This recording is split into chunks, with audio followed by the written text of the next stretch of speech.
I'm going to say that for more than 2 decades, close to a quarter century, Zaslow has been telling me that Greg Cody only writes the most obvious things. He only takes the positions of a columnist that are not controversial, that are just Miami Heat should trade for Shaquille O'Neal or LeBron James, or Miami Dolphins should get Patrick Mahomes, just the most obvious things. But Greg Cody of the Miami Herald has predicted in print, which is still something the Miami Herald does for now, in print, that the Denver Broncos will beat the Patriots at home as a 5.5-point dog. And I do not hear a lot of people saying that. Balls. Greg Cody has come out with the help of an imaginary bird that he consults called the upset bird, and it squawks and it tells him what to do. And he has picked the Denver Broncos in a game that I will only watch because I must, because of work obligations. Stick 'em. Stick 'em is starting. I thought when you were hovering over a button, you were going to hit the hello. Stick 'em. I'll get that too. Yeah, that's what I thought you were going to do because you were hovering over a button. So I went deeper. Yeah, Shocked you. Yeah, you did. You surprised me. Look at this. It is good that the Cody prodigy has developed a little bit more unpredictability than his father. Zazo, I'm not misrepresenting you when I say that it's been more than 20 years. That it can't be texting me more than 20 years because I don't think texts are 20 years old. How old are texts? I remember the first text I ever sent was my senior year of college, so that's 2004. Oh, so texts are 20 years old. All right, put it on the poll at Le Batard Show. Is texting 20 years old? Because I would have thought most people would have guessed that it's not. So texting is about at the advent of social media? It's both of those things appeared at roughly the same time? It wasn't a super common thing, texting. It wasn't the preferred way of communicating via cell phone, but you did have text capability, and I definitely used it. To text me that Greg Cody had written an obvious column of some sort. I'm not misrepresenting you, correct? No. Cody, take a chance once in a while. Say something provocative. Well, he just did. Yeah. He's picking the Broncos as a 5.5-point in dog. the year 2026 of our Lord. Well, but it's not. I mean, I wouldn't be surprised. Would you be surprised if that game was close because Denver's defense was great and they're playing at home and football is weird? I don't think it's a crazy thing to say, no. Would you assume that Sean Payton will be typically Sean Payton wacky the way that he was against the Colts in the Super Bowl when he onside kicked to start the second half, which is the single play that I associate with Sean Payton? Are you not assuming that Sean Payton will do some of what Kirby Smart did, where Kirby Smart realized in the Ole Miss game that he wasn't going to stop Ole Miss at all, and so he's doing double reverse fake punts from his own 20-yard line on 4th and long because he's like, I got to try some shit? I'm just in the group chat smiling at all these people willing Mike McDaniel to Buffalo into existence because, buddy, I am too. It's weird. The McDaniel thing, well, let's just start the show because the McDaniel thing is unlike anything I've ever seen in coaching hires where, the Chargers are saying, we'll take him. But go ahead, shop around. It's like somebody getting married and allowing their spouse to run around and have sex with everybody else just to try stuff out, see if you see anything better out there. Like Zaz.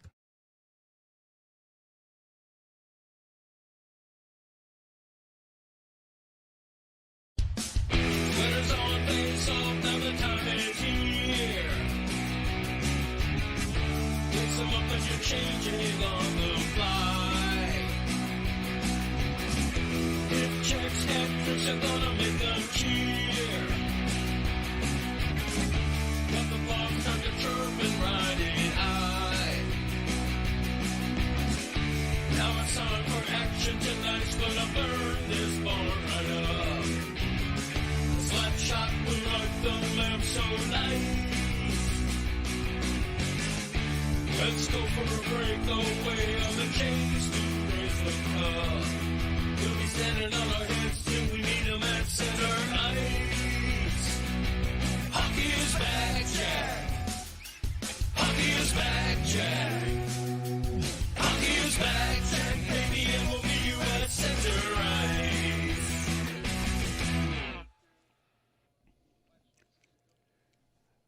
Have any of you seen a comp for what Mike McDaniel is presently doing, and how are you feeling as Dolphin fans if you're in a situation where you fired a coach who's so coveted that he could just wander around from job opening to job opening, deciding whether he wants or can find anything better than the job he's already been given with the Chargers? We're in agreement we've never seen this before, right? Where the Chargers have hired Mike McDaniel pending him flirting around with other people in the league, including Buffalo, to see if he finds something he likes better with the Raiders, with the Ravens, or with the Bills, which I assume he would delight. I would assume that Dolphin fans would be terrified of having Mike McDaniel at the top of the division with Josh Allen. Okay, well, first, I would not be terrified. Yeah, and I also don't think that this is super unprecedented. I just think like the transparent nature of this is what's kind of strange. That's probably true. Yeah. But I think this is the general understanding whenever a coach hits free agency the way that Mike McDaniel did. You're in honest conversations, especially a coach that's in demand. Like, he really likes it here.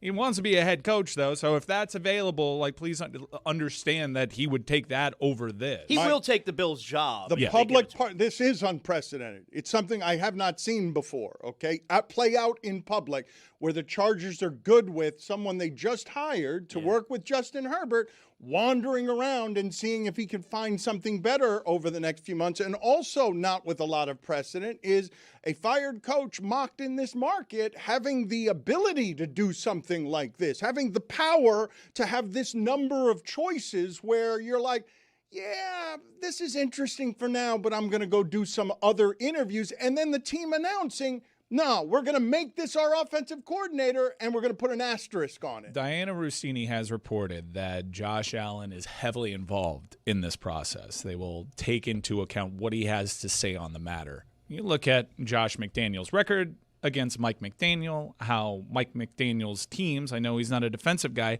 have game planned around Josh Allen. There have been some bad Josh Allen games there.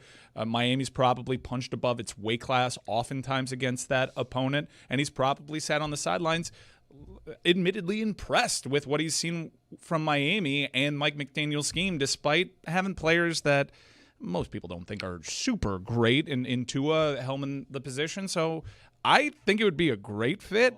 I'm rooting for it. I'm rooting to see what it does to Dolphins fans that are so cocksure that it won't work out. Why are they? Zaz is saying he's not terrified. Schefter's saying that the feeling around the league is that Tua has played his last game as a Miami Dolphin. Why would you not be scared of the pairing of McDaniel with Josh Allen? It seems to me that we can agree. Whatever your complaints about Mike McDaniel are, they're not that he can't make offense out of stuff, and he's never had a player to work with like the MVP of the league. I am surprised. I'm surprised at the amount of attention that Mike McDaniel has gotten, and I don't think I'm out of line to say, have the Dolphins ever fired a coach and that coach was in demand? I don't think this has ever happened before. I do agree with Mina, though. Outside of Stefanski, like, I think this is a supply and demand thing. Gase got a job right away. But, like, who are the other offensive minds available right now? Stefanski was number one, clearly, and now it's McDaniel. I'm not saying McDaniel's not a good offensive mind, but I do think there's some of that going on here. There's really no other good offensive You option. say that, but Brian Baldinger begs to differ. He says there is a good offensive hire available if you need offensive line play. I'm not out here trying to play reporter or doing any of that nonsense, but I hear the Steelers are very interested in Mario Cristobal. I think Mario Cristobal actually would really translate to the NFL. I watched his practice in the spring. The way that Mario coached that team reminded me of what old school coaches used to do. And I think Mario could actually transfer to the NFL. Baldinger, you're doing that nonsense. You're doing that reporting and that nonsense. Was that a report? That was a report. Give it to me. That was a report from Brian Baldinger, who is not a reporter, that Cristobal is somebody that he can see going to the Steelers. The sourcing is flimsy on that. It's just Baldinger saying it with his crooked finger. Watch the practice. I'm glad that Baldinger can see it, because Mario Cristobal is the most college and not NFL coach there is. He's so college There's no way that he would. First of all, I don't think there's any way he would leave the Hurricanes. And number two, I also don't think there's any way an NFL team would want him. He's so college.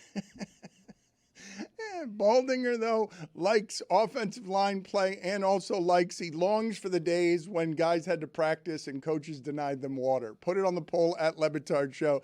Does Baldinger long for the days when coaches denied football players water? Usually things like this are coordinated efforts to, leverage an extension. I think Mario should get a raise regardless. I think he's proven that he's the guy. That's typically how these things go. I also don't think Mario's gonna leave until he gets the job done, and then once he gets the job done. When you say leave, you mean retire, right? Right. I think he's looking to get the job done multiple times, not just the one. Right, but when the time comes that he leaves, it's retire. It's his life's mission to win a championship for the University of Miami and bring them all the way back. I don't think there is a job on the planet he would leave for. Totally. Certainly not in college. I mean, if the NFL comes a knocking, I guess you have to listen. Your agent might force you to take that call, but I mean, look, it's Brian Baldinger on NFL Network at 11 a.m. Take that for what it's worth. I will tell you, unless Mario Cristobal would get fired at some point from the University of Miami, I don't think Mario Cristobal's ever going to be a head coach anywhere else. I would trust your read on that situation. I would be offended if I were Baldinger and if I were 11 a.m. at what you just did. Where Is 10 a.m. better? You all knew what I meant. I don't understand. You all knew what I meant. I don't understand. 10 a.m. is better. 10 a.m. is better. At midday. 11 a.m. Okay. I don't know what You're too close That's to why lunch. we stopped the live at 11 a.m. You're too close 11 to 2? lunch. Eh. Okay, put it on the poll at Le Batard Show. Is reporting less impactful if you're too close to lunch at Le Batard Show? NFL Network, 11 a.m. You got to take that with a grain of salt. Give me some insight and take me inside, Mike, what just happened with the University of Miami and its quick freshman running back, Gerard Pringle. For those of you who do not know, I really feel like the audience does not know this.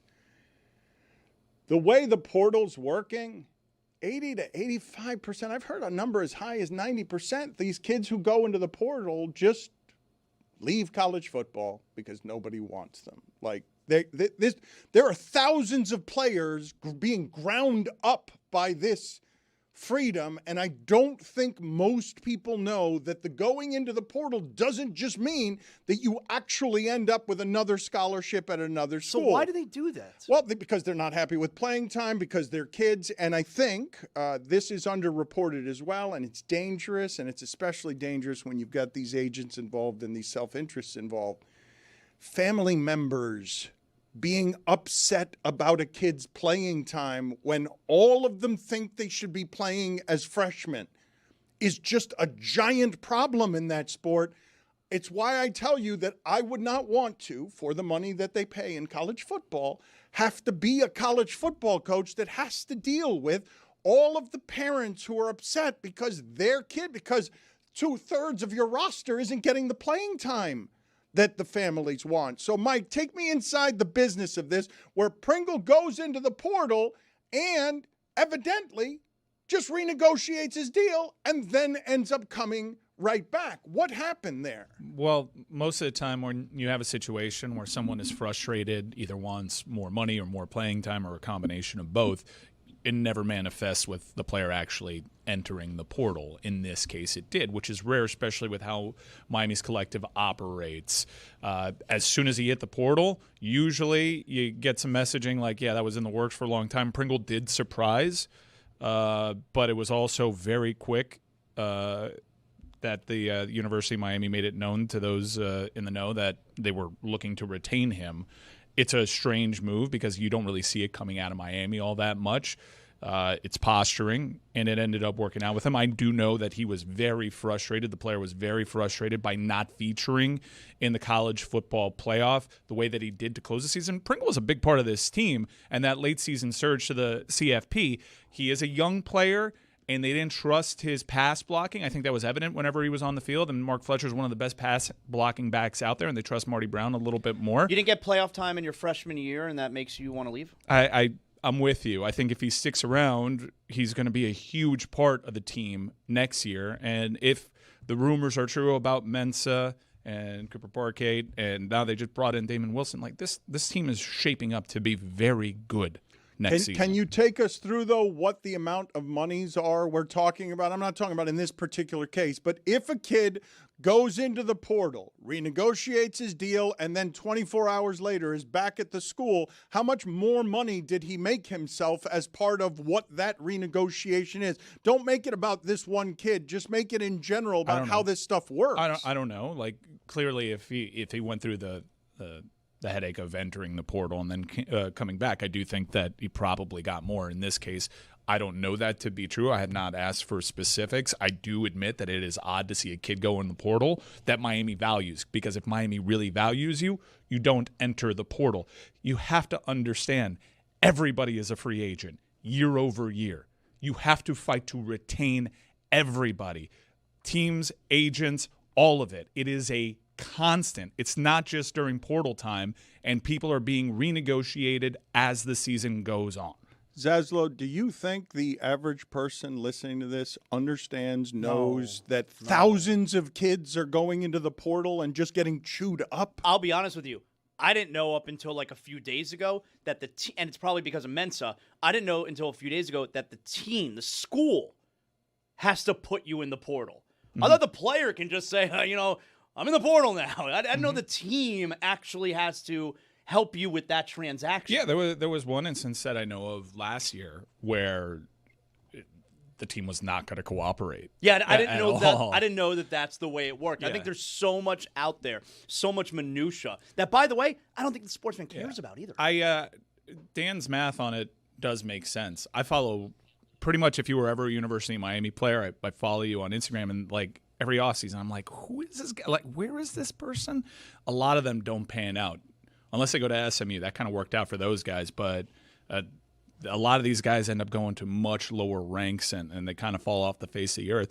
It's I don't want to throw a blanket over it, but if you're entering the portal, it is a rare occasion that you're elite, that you're a big-time difference maker. I think that we probably tend to add this perception to it because they make a big deal when you get a transfer that works out. And Miami has had a lot of luck, especially at the quarterback position, but I think that's an outsized understanding of what this actually looks like. Most of the Miami players that have left go on to just kind of fade away, and that is the truth for pretty much every program. So what we're saying here is, as opposed to these kids entering the portal because they're pretty sure there's a better opportunity on the other side waiting for them, they're just going in blind. They're going in blind. Well, but they're not going in just blind. They're also going in with a lack of self-awareness and a bit of delusion. But I understand how they arrive at it. I thought Pringle was really good. He obviously gives them something that they do not have. Speed and quickness at the position of that kind they do not have. So I understand in his limited playing time why he and his family would both arrive at thinking he should have played more.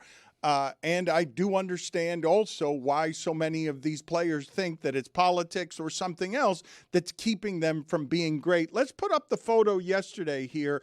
I heard people here murmuring. They were all excited because still, after all of these years, the Dolphins have hired 8 coaches with no experience, and every damn time somebody gives a press conference, these fans get duped. Like the sports fan filled with hope, I wish that I were a salesman who always had that as my audience, because the sports fan filled with hope can get suckered by Hafley giving a good interview to the big dog. But they introduced yesterday Hafley to the media, and Stephen Ross is here, and I simply cannot believe how quickly the Miami Dolphins have been able to acquire the league lead in forehead. This is an enormous amount of forehead that the Dolphins are unveiling. I can put those are 2 different guys. Yeah, it looks like a family portrait. I don't like that Stephen Ross is taller than them. From what I understand, that's not very difficult. Someone in our universe said that Hafley looks like both Beavis and Butthead. He's also a sweetie pie. That's a lot of forehead. You guys can admit, though, looking at this, and Chris Cody, you're another one of these suckers. The Big Dog interview got you. You love listening to the Big Dog on the way in. Wait, what am I supposed to, like? That's good. What am I supposed to do? Like, he's saying all the right, like, how, I'm not going to, like, he's not saying anything wrong yet. I think I got him tonight on ESPN. I think Halfley? I think I have him. Yeah. Right. So, all right. I'm not a Dolphin fan. I do follow college football very, very closely. That guy stunk at BC. He was a bad coach. Who's good at BC? 22 and 26 was his record at BC. That's a great question. Right. Bill O'Brien had some success in the NFL, and this was a bad year at BC. Sup, Trevor? But I remember him as a guy that was pretty bad at Boston College, and Chris absolutely applied the right context to it. And also, around the league, the reputation of that Green Bay Packers staff, everyone throws heaps of praise on all the coaches that were on that staff, and Halfley is a big part of that, but I can't quite shake what I've seen him do as a head coach on the college level. It's rare that a bad college football head coach ends up working out in the pros, and it's interesting. Are there any examples? It's like this guy had what was the success that he had as a head man before. I just can't quite shake that, and there is a Venn diagram of people that are Dolphins fans and Miami Hurricanes fans that should be familiar with that failure, and the ones that I know are a little bit more apprehensive about it. The ones that recall what he did at BC. Yeah, but guys, Big Dog asked him. He said, hey, around here we've had some issues. Guys showing up on time. All right? Structure, discipline. You know what he said? Not going to be a problem here. Sweet. Guys are showing up on time, and if they don't, I'm going to hold them accountable. Checks out. Why would I hate that? He's saying all the right things, Dan. Because anybody they hire can say all the right things. It's fundamentally irrelevant. Right, but it could go either way. The thing that I was watching yesterday, when I came in here and we started the show, is on the television. The question was, because it's a slow content time, can Harbaugh turn the Giants around in year one? It's a question you can't even begin to answer for several months. Like you can't even try to answer it until you've seen them do something. But we will apply a hope, and all previous failures will be ignored. It's 25 years of them hiring the wrong guy. It's 25 years of them hiring this guy, the guy who presents well in the interview. Except for Mike McDaniel. Aren't you of the assumption that they all present well in the interview? And I ask you a subsequent question. Do you think Andy Reid presented well in the interview? Santa Claus comes into your room, starts mumbling from under a dirty mustache. I just don't understand. I just don't understand what we want here. So you'd be more impressed with the Dolphins if it was me up there? Like, wow, that's really unimpressive. No, I want the impressive guy. No, I think the pushback is they're always impressive, and it doesn't mean shit. Right, so we should just sit in the middle here. The fact that you guys are saying you shouldn't get excited about it. Okay, but you shouldn't be upset about it. I'm not upset. We should all just I've seen you. You've been saying all week nothing. This guy's not impressive. No, I've just been saying there's no juice to this Dolphins hire. None of us should have an opinion. We should have no opinions. We should all just sit in the middle and say, I don't know. All I'm saying is that hope is inherently biased, and it's really hard to conquer. And the customer, in this case, is a sucker and has been a sucker for 25 years because hope is that kind of bias. So they introduce a couple of foreheads that even with those foreheads are still shorter than the 80-year-old owner of the Dolphins. I don't like that. Even with those foreheads. How tall is Stephen Ross here? Can we look this up? He can't be taller than 5'9". You think he's a giant? You think Stephen? No, I've heard. My sources are telling me not both the Dolphin guys they hired not tall.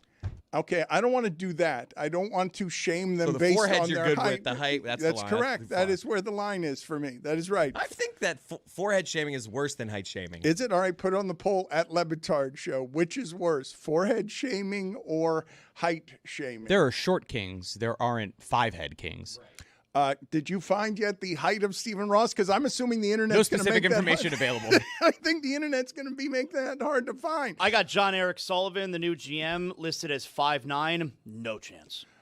When Stephen Ross came into our studios one time, and he did do that one time, I don't remember him being particularly tall or short. I remember average height. And I imagine with age, you do shrink some, right? So once you get into your 80s, you get a little bit crooked and you get less tall.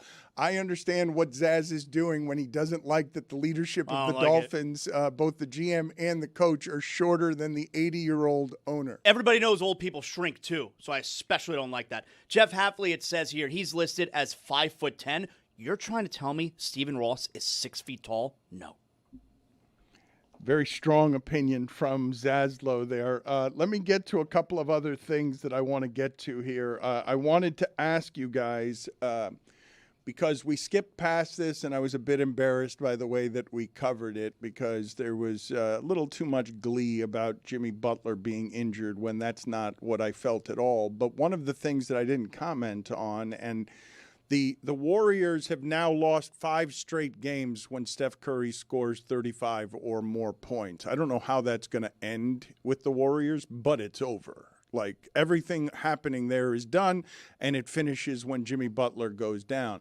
But you guys did realize, right, when that happened, that Jimmy Butler got the guarantee he wanted in the event that that happened by getting the 2-year, $112 million contract from Golden State that runs through next year that the Heat were never going to give him. And so Jimmy Butler, for himself, and however dirty it was, got the extra $112 million guaranteed and is now signed through next year. And whatever he makes after 27 isn't going to be very much. So he did get to cash in by making that last mess for an extra $112 million that the Heat absolutely were not going to give him. I saw that unfold, and that was exactly the way that most people had it. Mm-hmm. Jimmy's body breaking down, him making a big stink because privately in his heart of hearts, even though he's a psycho, would admit that he was also worried about that too, which is why he wanted the contract that he got.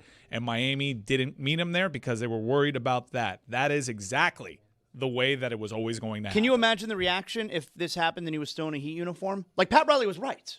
He was right. It was ugly, but he was right. Well, I guess they both were. If you're going to say they both were, because he got his money, he got what he wanted, and he got sent to a glamour franchise too.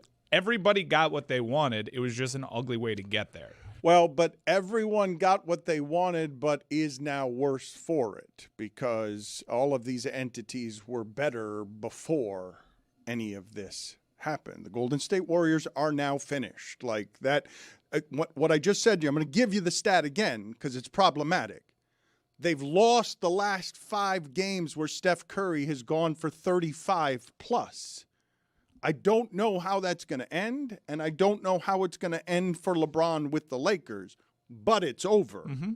And Miami is better for it right now. Yeah. I just don't know how to quantify what that whole headache was last year because it was a wasted season. Well, that's what I'm saying when I say they're worse for it. Like, because we threw they're in away. a better space now. Like the move that they made and what they acquired back for Jimmy was really solid because what they ultimately got out of it was a 19-year-old rookie point guard, Andrew Wiggins, Davion Mitchell, and Norman Powell once they moved Kyle Anderson. That ends up being a win, but they wasted last season by not preemptively making that move ahead of the sabotage that came during the season. But, Dan, the way that it ends potentially is take that Jimmy Butler contract and move it. Like, he's got 50-something guaranteed next year. We know how this league feels about expiring contracts.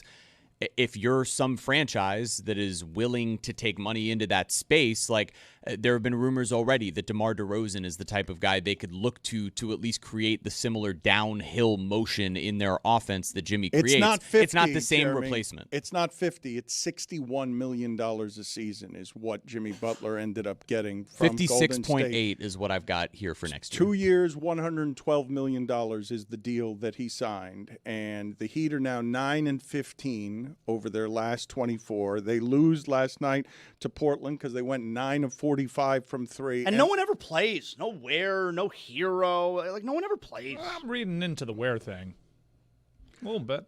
The Warriors are the worst three-point shooting team in the league, and they went 20 for 50 from 3. Blazers. I'm sorry, the Blazers. And they dragged the Heat last night. And I want to play for you, since we were talking about the Warriors, something I did not have happening. I've got Draymond Green saying both that Pelle Larsson is a dirty player. I'm really surprised that he knows who he is. I'm surprised that he knows his name. But then Draymond Green is also saying, and everyone knows I'm not a dirty player. I've played a bunch of Europeans. They do little dirty stuff. It's a difference. See, people get mad at me and be like, oh, Draymond dirty. I told y'all, Draymond not dirty. Draymond will you up. I'm not dirty. I don't do dirty things. I played for Tom Izzo, and if you did dirty things, it doesn't work. I don't do dirty things. There's not a player in the NBA that can tell you Draymond's a dirty player. Don't do it. And Europeans, though, there's a lot of Europeans that they do dirty stuff on a basketball court. And for D-Book and DeMar to get mad like that, he's doing something that we ain't see. To his credit, you got a tech on D-Book, you got DeMar thrown out. But if you're going to keep doing that, you got to stay on that because people going to then start going at you. And that comes with a reputation, and that's a whole different thing. So I don't know Pele Larson to be that guy. However, I don't know much about Pele Larson. If that's who he's going to be, commit to it and stay there because guys going to start going at you like that. It's just what comes. I stand corrected. He doesn't know Pele Larson's name. He's calling him Pele. But then last night during the game against Dallas, which the Warriors lost, here's Draymond being dirty. Just actively throwing a chicken wing. That is a good chicken That looks wing. like a flop on it. And then going after the ref. That is a good chicken wing. The idea that Draymond would say with a straight face, everyone knows I'm not dirty, and totally believes it. Like There's no player in the league who would say Draymond's dirty. I mean, he is more guilty of kicking people in the junk than any player in the history of the sport. The man got suspended from the finals for smacking someone in the junk and lost his team a championship as a result of it. And the only reason he was suspended is because he was doing it so often. He's quite possibly the dirtiest player in the history of the league. There is no other player that has as many I kick you in the junk controversies as Draymond. I remember there was a 2.5-year period where I was examining on television pretty consistently. Well, maybe he's got sort of a reflex problem with his leg where he just can't control the fact that he keeps kicking people in the junk, that there's some sort of issue that he has, that how is he the one who's always guilty of this? This is like Luis Suarez saying it. Luis Suarez saying that he doesn't bite people? You won't find a single person that'll say I'm a dirty guy. You won't find anyone who will say that I spit on people and bite them. It's like the Draymond Green show.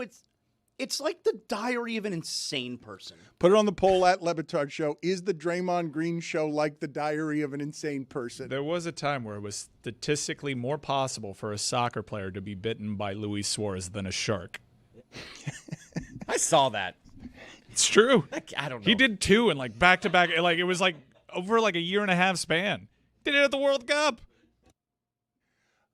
I told you guys yesterday that Michael Irvin has a new podcast on Netflix. I can't believe he's calling it White House. The White House, for those of you who do not know, are what the champion Dallas Cowboys used as a home that their wives did not know about to have sex with people who were not their wives during their championship heyday. The podcast is called White House. Here they're talking about cocaine, a different kind of white, and Michael Irvin seems to be pissed off that people think he can only have 5 hours of energy if he's snorting coke. Wait. First of all, y'all know damn well coke don't last 5 hours. Y'all know damn well coke don't last 5 hours. And I hadn't partaken in 20 years. But if you got some 5-hour stuff, let me know. That's just what I'm saying, man. Like, stop it. Like, stop saying this stuff. You know what I mean? You've been looking at me for the last 5 hours. There's no way I can do something on this sideline. But they're not doing it out of reality. They're doing it to get to you. You know what I'm saying? The reality. And another thing I want to say, you know what? When I used to get high, that's exactly what I would say. No matter who I saw. Oh, he high too. Because you high. Yeah. That's the way you want everybody to be high because you high. He's like, so the first hour, you nailed it. Hour 5, it's done then. I love that still Michael Beasley when you consider what Michael Irvin just said. How high does Michael Beasley look there, and how high was he when he went into the closet to fetch both that hat and the pants that you'd see normally on a Sherpa while climbing Everest because of the amount of fur that he has on his lower body? That's Brandon Marshall, Michael Beasley, and Michael Irvin. And people do wonder and have wondered for a long time where Michael Irvin gets the energy. I told you before that Michael Irvin's workouts when he was with the champion Cowboys wouldn't end until he threw up for the second time. So, like, he's always been a bit of a maniac when it comes to energy. He's approaching 60 now. So the idea that he still has the energy for 5 hours of that sideline stuff, there aren't a whole lot of 60-year-olds I'm seeing with that kind of energy. I get it that he feels that way. I wouldn't want to, especially like if it's true that he hasn't done cocaine in over 20 years. You don't want people every time that you're excited about your football team to say that you're high on cocaine. I get it. All right, but the past includes what I'm about to tell you, which is I was one time at his mother's home when the newspaper lands on the lawn that a police officer in Dallas is being arrested for trying to have Michael Irvin killed because his girlfriend was in a motel room doing God knows what with Michael Irvin. This has been a long time that he has this reputation. Yeah. It has been earned. Earned, not given. And he's also somebody who, at the height of the Dallas Cowboys are the biggest thing in America, he's got criminal charges and is walking through the courtroom with a fur and a fedora because he's like, I'm playing to my constituency. Like I don't know who he would have to blame for this reputation other than himself. He was the poster child for those crazy Dallas Cowboys mid-90s teams, yes. And he's the poster child for two things, because he's the poster child for those crazy Miami teams, too, as well. And he was a first-round pick, and he's been relevant for 30 years, at least in part, because his charisma is something that is weird. It's unusual to have that much charisma. You can make the argument that in sports, honest to God, that no one has made better television for the last 30 years than Michael Irvin. It's a good argument that you can make on his behalf. Right, and he's suffering from a reputation, which is, you could also fairly say, no one has ever been more associated with cocaine. In sports, do we have that's why that's hanging over him. I understand. And I understand if he's indeed clean, why that would be offensive to the man. I truly get it. But, the reputation is there for a reason. Let's think about this for a second, though. If I tell you sports-only category, who do you associate most with cocaine? It's Maradona. Immediately. Wide golf. Huge golf. Intergalactic golf. Chris Forster. Ooh. I don't know. I cannot fairly articulate how wide this gulf is between Diego Maradona and everybody else. But then you start getting into the Irvin's territory. Maradona did cocaine on the field. That I saw in a documentary and was really shocked by that a trainer just... Oh, that shocked you, did you? In a game, Chris. In a game? I'm making in a game. It's the most shocking thing you could ever see. After a goal.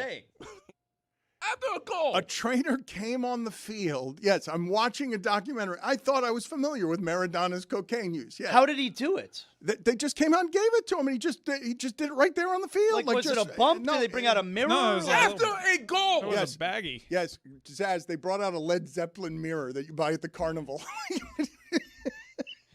Nobody brought out a mirror. I want to know how this was accomplished. The footage, I don't remember the documentary that I was watching. It was obviously a Maradona documentary, but I'm watching the footage of a trainer run on the field, and they're like, yep, he's just giving him cocaine. I'm like, wait a minute. That's a stadium full of people. That's a fairly famous person at the center of it. All eyes are on you. How is this not something that is being done more discreetly? How is it possible? How is it possible that this is just happening? And that's a performance enhancer.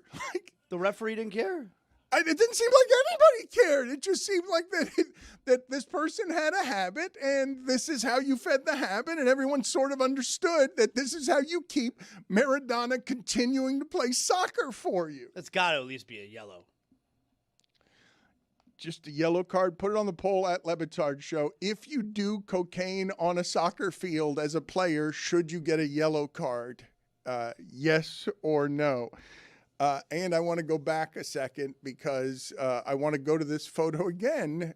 Get the telestrator, please. Get Zaslow the telestrator so that we can just sort of enjoy how giant the gulf is, as big as Maradona and the second biggest cocaine user in soccer, between the Dolphins leading the league now in leadership forehead and every other team in the league. Because I believe that what the Dolphins unveiled yesterday is I thought that one of those guys, when I saw him, man, that's a lot of forehead. But then I see the three of them, and I'm like, they're competing for maximum forehead here. And it's a ton. And thank you, Zaslow. That's the biggest one. That's the biggest distance between nose and top of the head that there is there. That, yes, also big over there. Yes, thank you. Getting really close to drawing a dick. I could see it on your face. No, you want it's to. in the middle. No, I know it's you in the want middle. to. That's perfect. Stephen Ross is in this photo. I know you want to. The penis is Stephen Ross. Where's Stephen Ross? I can't find him. Get his body. There it is. Yeah, we did it. Yeah, all right, Really? great, yeah. Really? It's Impressive. irresistible, isn't it? I don't know how these NFL guys do it. I'd be drawing dongs everywhere, man. Chris Cody came in shaking his fist because Hafley won the big dog interview. Oh.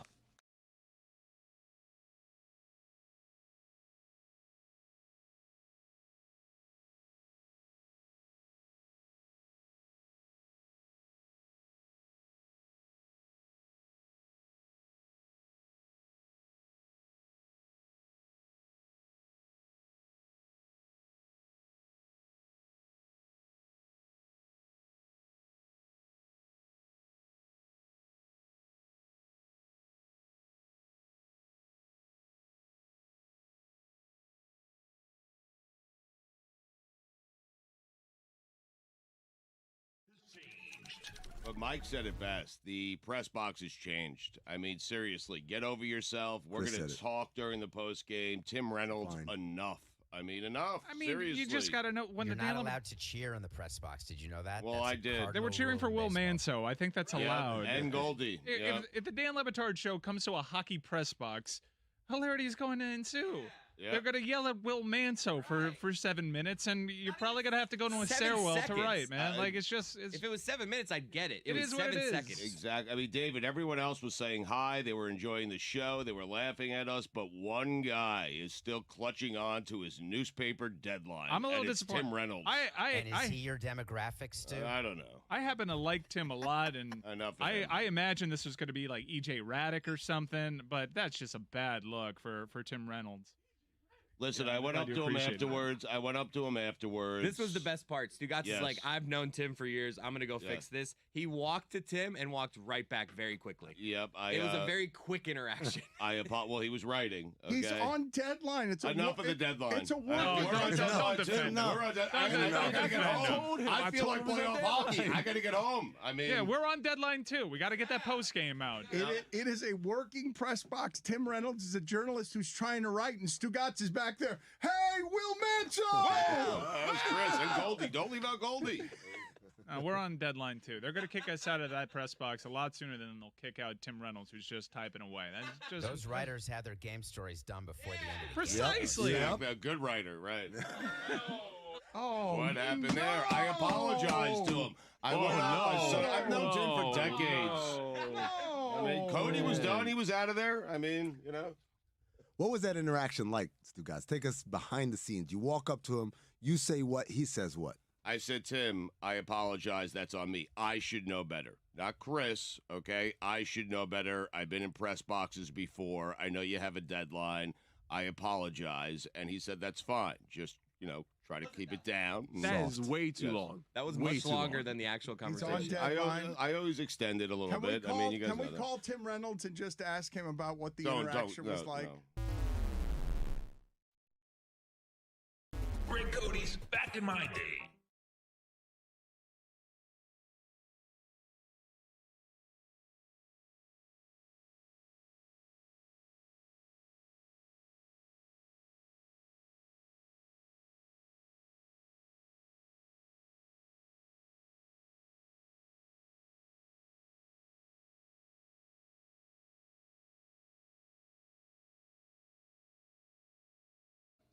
This episode of the Dan Le Batard Show is presented by DraftKings. DraftKings, the crown is yours. Immediately after Rams-Seahawks on ESPN's YouTube channel on Sunday, Charlie Kravitz will be appearing, and he will also be joined by Bill Barnwell and Dominique Foxworth. That is Sunday after Rams-Seahawks.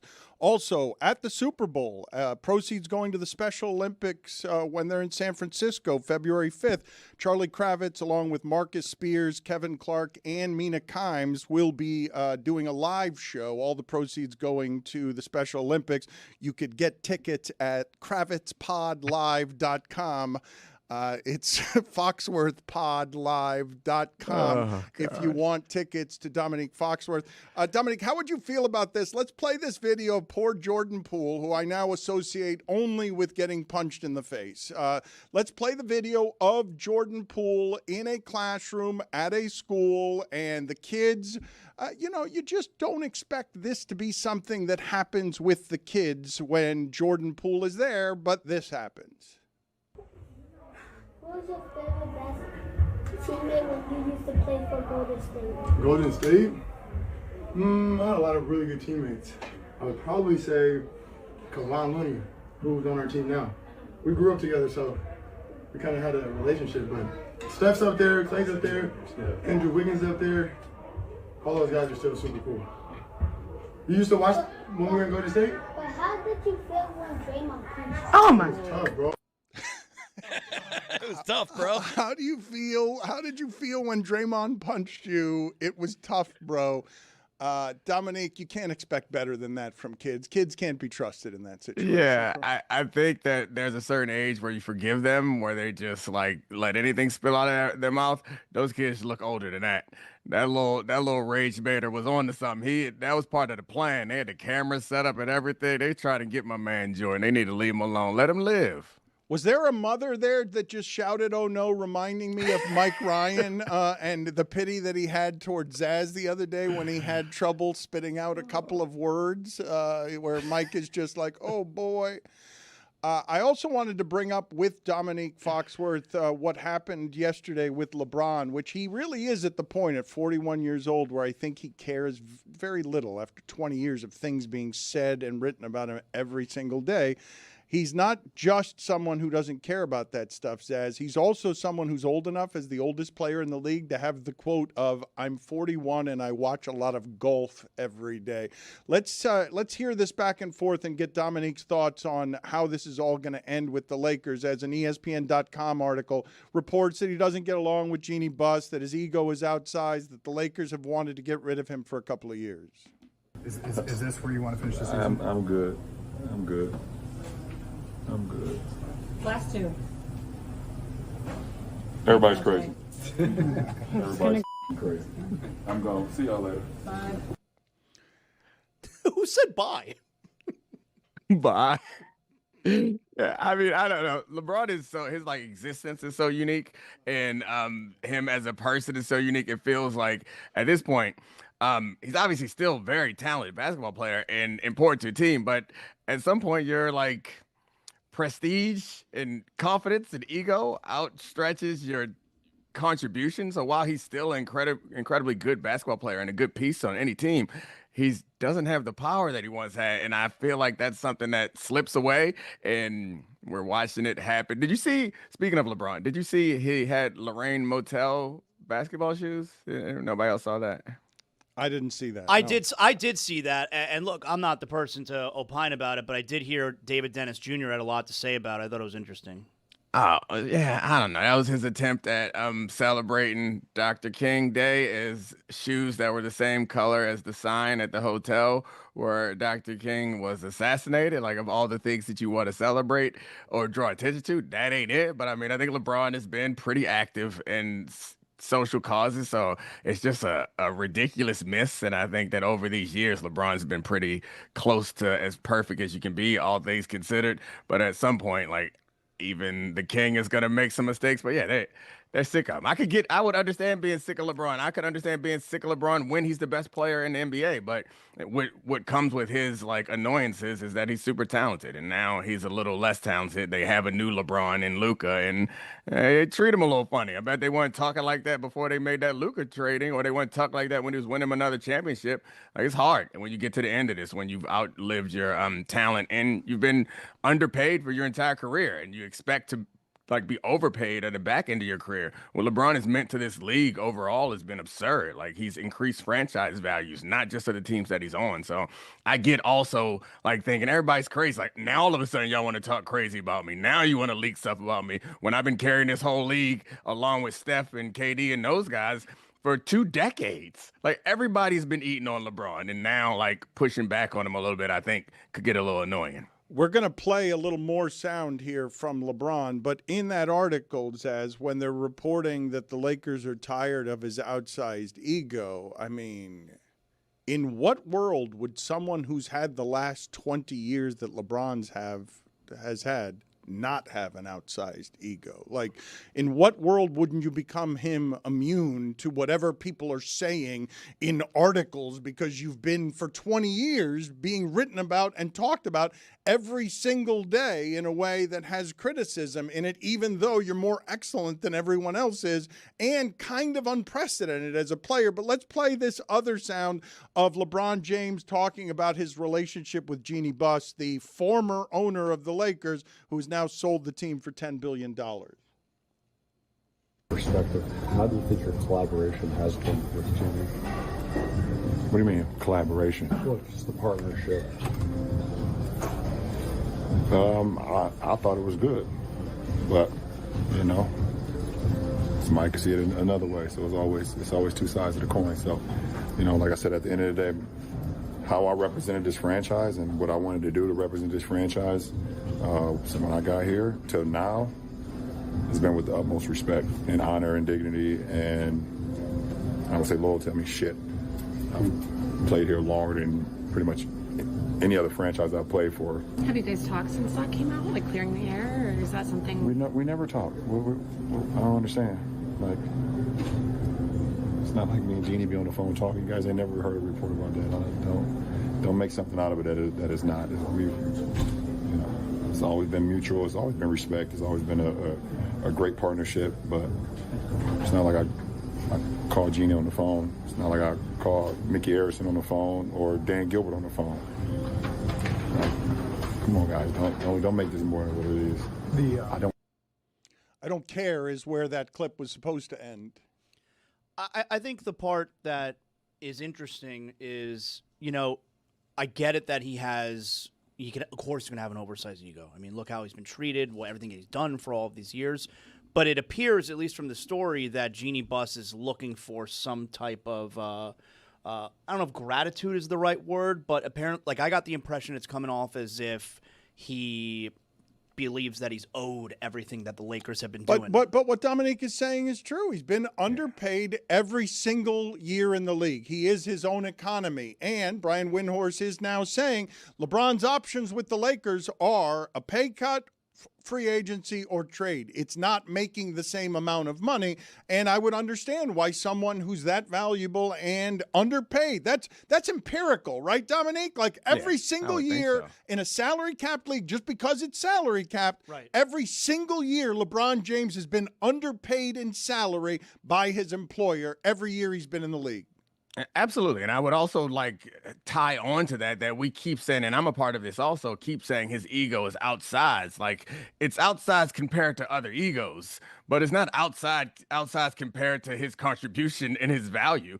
And I think when I say that he's meant a lot to the league overall and franchise values, like, when you're selling media rights deals, you have to be able to convincingly say that you have a star that people will tune in for. And LeBron's been that guy for the whole time. Like, he's been the protagonist of the NBA, if the NBA was a story, since he entered the league, where it was, is he even gonna be good? We were all hyped up about that. And it's like, can he be a champion? And all the whole off seasons have been about where he's going and what he's gonna do and how the balance of the league will shift. Like, we know how important storylines are to basketball. His 3-1 comeback, like all those things, taking on the Warriors, like, he's always been the main character. And like that seems for an entertainment property, that seems hugely valuable in a time when sports has become more valuable than anything else. So like I get why at this point he expects people to shut the hell up. Like maybe you're annoyed with me. That's fine. That comes with all the value that I've brought. So I also can understand the other perception where you're like, I want to win a championship. Obviously we can't pay you max money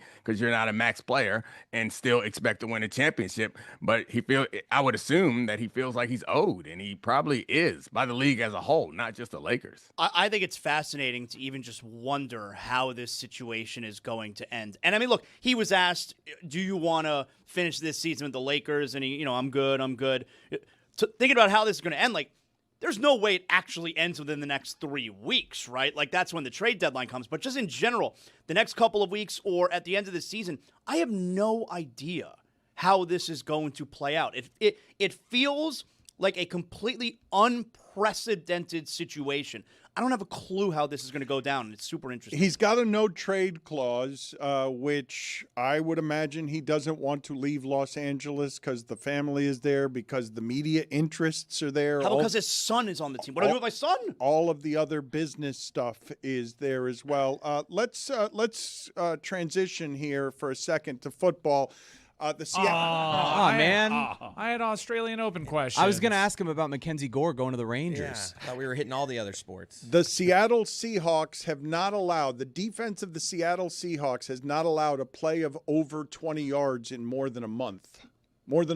No plays of over 20 yards, which strikes me as a crazy stat, Dominique. How good is that defense? Is that defense better than the Texans' defense? Is that defense better than the Broncos' pass rush? Is that defense the best thing in the league?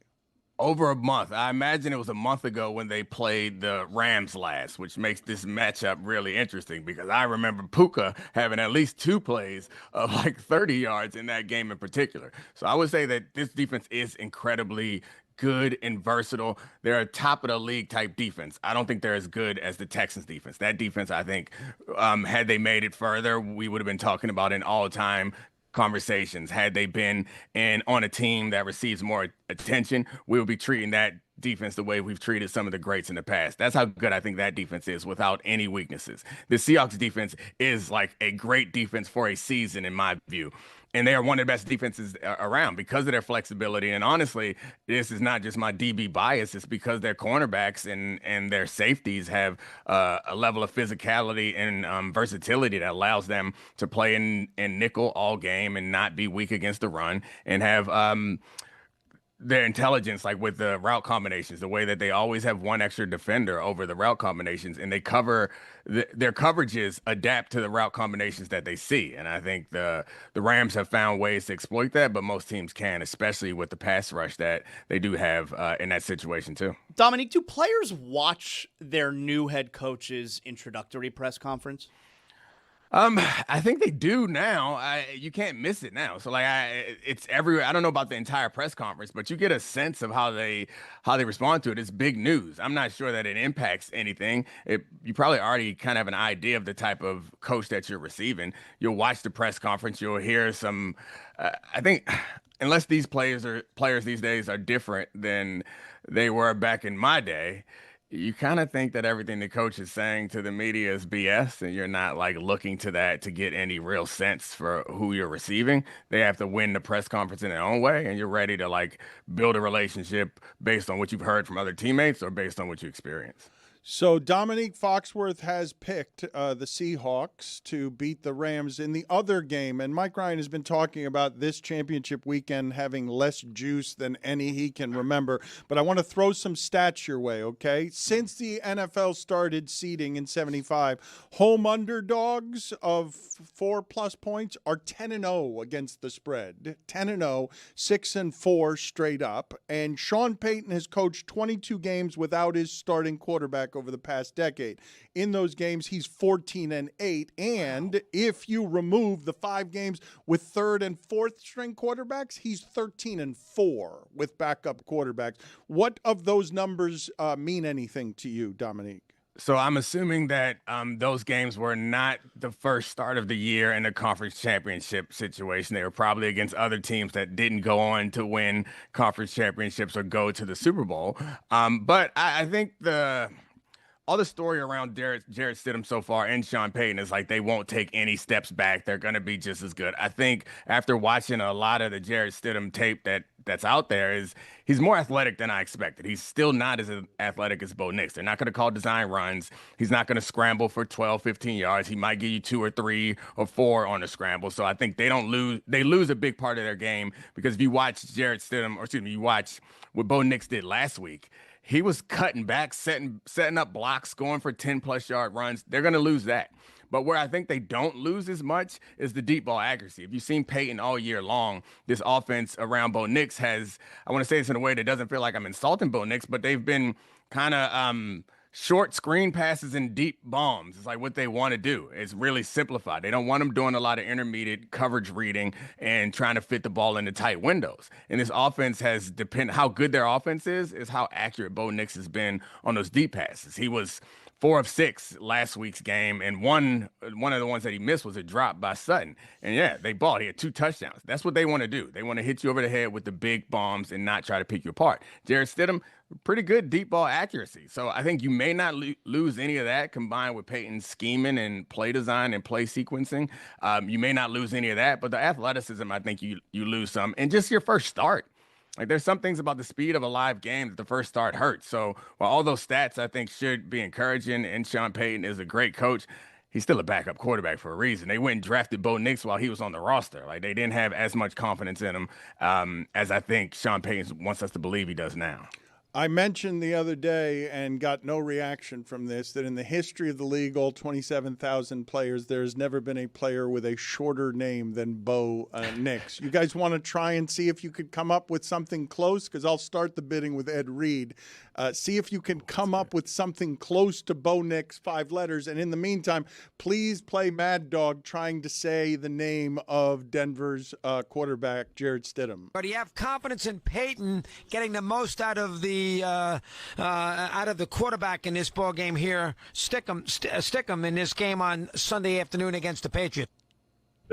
2-syllable quarterbacks. Bart Starr, Mike Vick. Takes the same amount of time. Is Bo his real name? Because Mike's first name isn't Mike, right? My first name is actually Michael Ryan. Exactly. Bo Chapman Nix. Ty Law. Oh, so they named him Ty Bo. Law. Wait a minute. So Roy, you're the first draft pick in trivia night every time. Bo Nix is tied by Ty Law. I was told that Bo Ty goes to Ty. No, Ty goes alphabetically to Bo, I think. I think that's why. Ty goes to Ty. All right, put it on the poll at Le Batard Show. Does Ty go to Ty in the last name shortest starts name with L, by the way. contest? That stickum sound makes me think of Little Giants when Hot Hands got his hands stuck to his jersey. Oh, hold on a second. Roy, his name is Taiwan Law. Put it on the poll at Le Batard Show. Did you know that Ty Law's first name was actually Taiwan? Because I'm stunned by that. Taiwan? I don't think it was Taiwan. T-A-J-U-A-N. It's not. It can't be Taiwan. Well, his name's Ty. Taiwan. How can it not be? His name's Oh, Ty. no, Zaz. His name's not But Tay. it's not spelled like Taiwan. It's like if Ty was Puerto Rican. Are you telling me his name's Tay Law? Are you breaking news that his name's Tay Law? No. It just can't be Taiwan. Oh, boy. Wow, breaking news here today. Tay Law. Taiwan? Like Taiwan Walker. I think Taiwan is more likely than Taiwan. Cool. Didn't know we've been saying his name wrong. Tay Law. Great defensive player in history of the NFL. T-A-J-U-A-N. I made a promise to myself that I felt like every time I'm on with Zaz that like I'm a little bit too mean to him and I make fun of him too much. And I was like, I'm not gonna do that today. But man, you be making it hard. Making it so difficult. Just throw these alleys. I'm glad we learned something today. Tawan. We did. Yep. Tawan. Tay Law. He did text me after the show last week. He's like, send me Zaz's number. Same. I want to apologize to him. I'm like, you don't have to do that. I felt bad. I mean, I will tell you, I still get people sending me memes of me next to Megamind. That's on you. Chris Cody asked earlier this week. He's like, we should go easier on Dave Damashek. I'm like, no, let's pump the gas on. We gotta press the gas on Henry. Or gas is what he needs. Football America every Monday to Friday, Monday and Friday. No, you can't promote other football shows while I'm on here. You gotta watch the. That was very nice of you to give Charlie all that love because they be on his ass in the comments, man. They be on my boy in the comments, getting him. Why? What's wrong with Charlie is there to learn all that you guys have learned from all of the producers. He's there to be the epicenter of production knowledge for you, and he does a very good job supporting you. Why is everybody attacking Charlie in the comments? I don't know, because that's what comments do. That's what they're there for. They want to make fun of somebody, get mad at someone. I mean, he's not me. The name of the show is the Dominique Foxworth Show. If Charlie ever has an opinion, they're normally very good, but people still hate him. So it's nice of you to give him some love. I'm sure he'll appreciate that. I want to put the picture up for you of the Dolphins yesterday showing off their new leadership, and I just want your commentary here, just photographically, optically. What do you notice about this photograph? That the GM and the coach look like they're related, and there's only one tie there too. I don't know. I feel like the difference in the hair might tell us a little bit about the personality. Like we got a Marine and then like a retired Marine where you got a little bit more length. It got a little curl and some cream in there. That guy looks cool, but they do look like the sons that are fighting over Stephen Ross's empire, right? They're the two sons that hate each other because they both want to take over. Anything else you notice from the photo? You don't have to keep noticing things. We can eject if you want, but I think one other thing is Stephen Ross's ears look like the size of both of the foreheads, and I'm not sure which one is like is outsized. Like these guys, I far be it from me. Like my hairline's creeping back too. And the shine really hurts it. That's the bad part. I noticed that about me on TV. Is like when I get the shine taken care of, the hairline recession doesn't look as bad. But that shine on the left, that's making it look worse to me. It draws attention to it. We need to bring back belt loops and fancy suits. Stephen Ross wearing one of those suits with no belt. I think it looks good on some people. It's just the little bit of the hangover throws it off. Like, Everybody's working on it. I saw that first. I was like, oh, I relate to that. Dominique, did you know that the ears and nose never stop growing, even after death? That's why Nosferatu looks the way that he does. Oh, I thought it was like hair. Like hair doesn't either, but maybe not. It stops growing. The nails. So after your death, once you die, what? Yeah, it'll decompose, but it'll just the ears. There's a reason why, like Robert De Niro's ears look the way that looks a little different than it did during Taxi Driver. They never stop growing. Once you get older, I like interesting facts like that. I didn't know that ears and noses keep growing until they start to decompose, even after you die. That's weird. Man, it's like something has to be alive to grow, right? I guess there's still some living cells or something in there that are still making them grow. I'm not here to be deposed. I'm just saying what I read on an Uber fact one time. I thought you were going to go denosed there. Put it on the poll, please, at Le Batard Show. Did you know that the ears and the nose keep growing after death? I was confused today when Chris Cody announced with a great deal of pride, he says, I'm on an ordering heater. I have been ordering good food for a while now, and I was confused. I was figuring that just about any time someone orders something, they think they're ordering good food. Why would you order something that you think is not going to be good food? I've learned that I'm a streaky orderer. I'm someone who, when I go to restaurants, even if I've been there a bunch, I don't love to get, like my wife gets the same thing almost every time she goes places. I'm like, I want to get to know the menu. I want to try new things. And what comes with that is sometimes I order shit and I don't like it. And I'm looking across at my brother-in-law and he has a delicious sandwich and I ordered this wrap that's terrible and soggy. But sometimes it ends up where I'm on a heater. I can order anything, and everyone wants my meat. Because that's what you want, right? When you go to a dinner with like 6 people, somebody's going to win. Somebody's going to order something where they're like, everyone wants it. Can I get a bite of that? My wife's always asking me, what are you getting? I don't want you to get something better than me. Mind your business. Oh, no, get what you want. That's what I mean. For me, this is like you either win or you lose when you go to a restaurant. Mm-hmm. And right now, I'm just on a heater. I went to the zoo like a week ago. Really? And I'm having like a lunch at a zoo. You're having a good lunch at the zoo? I'm telling you, everyone was getting the pizza. I got the chicken bacon ranch wrap, and everyone's like, oh, and you're doing this by yourself. Last- No outside help. Last night I went to my local Mexican spot I always go to. I got the Mexican pizza for the first time. Never ordered it before. It was delicious. My wife was jealous. I'm telling you, I'm on a heater right now. I can't order anything bad. I turned to I'm a creative, so I have to say into this microphone, I'm against AI, but I don't actually mean it because I lean on it quite heavily in my personal life. Love it. So I turned to AI. I wanted some Cheesecake Factory. They have such a large menu, and yet I'm always ordering the same thing. I'm like, what? Shepherd's pie? What? No, it's You either asked white. AI what to order? I asked because it's such an expansive menu. Oh, I'm I've like, never hey, gone through it. have any high-end food review places ever taken a look at the Cheesecake Factory menu and found some hidden gems? You know what it told me? Have the French dip cheeseburger. Really? French dip cheeseburger, Chris, was really good. I don't know how I feel about AI helping you with that, but It was. I would never order never- the French dip cheeseburger at a Cheesecake Factory, and it was really good. I don't think I've ever gotten past page 9. By the time I get to page 9, they're like, all right, it's time to order. And Too there's much like I reading? think there's like 17 pages on this menu.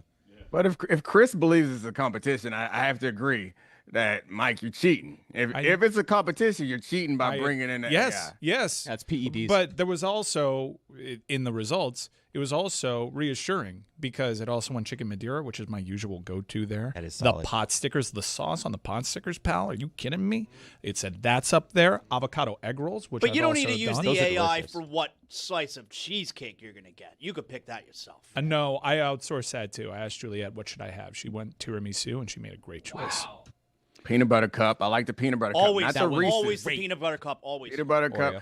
Dulce de leche hits a little bit too, right? That one right down there on South Beach. You got to go and eat it on your walk back to the hotel so you don't have to share it. That's the move. How are all tres de leches good?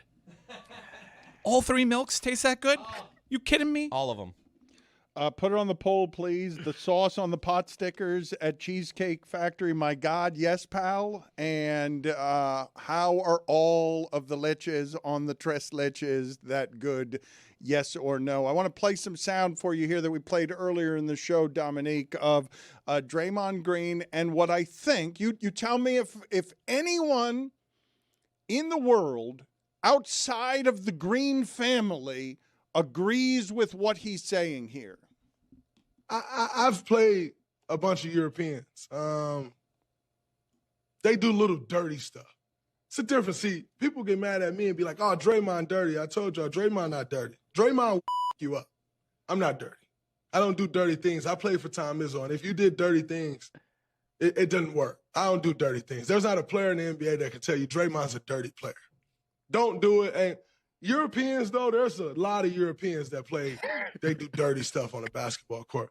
And for D-Book and DeMar to get mad like that, he's doing something that we ain't see.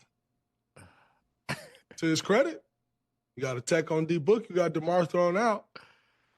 But if you're going to keep doing that, you got to stay on that because people going to then start going at you. And that comes with a reputation, and that's a whole different thing. So I don't know Pele Larson to be that guy. However, I don't know much about Pele Larson. If that's who he's going to be, commit to it and stay there because guys going to start going at you like that.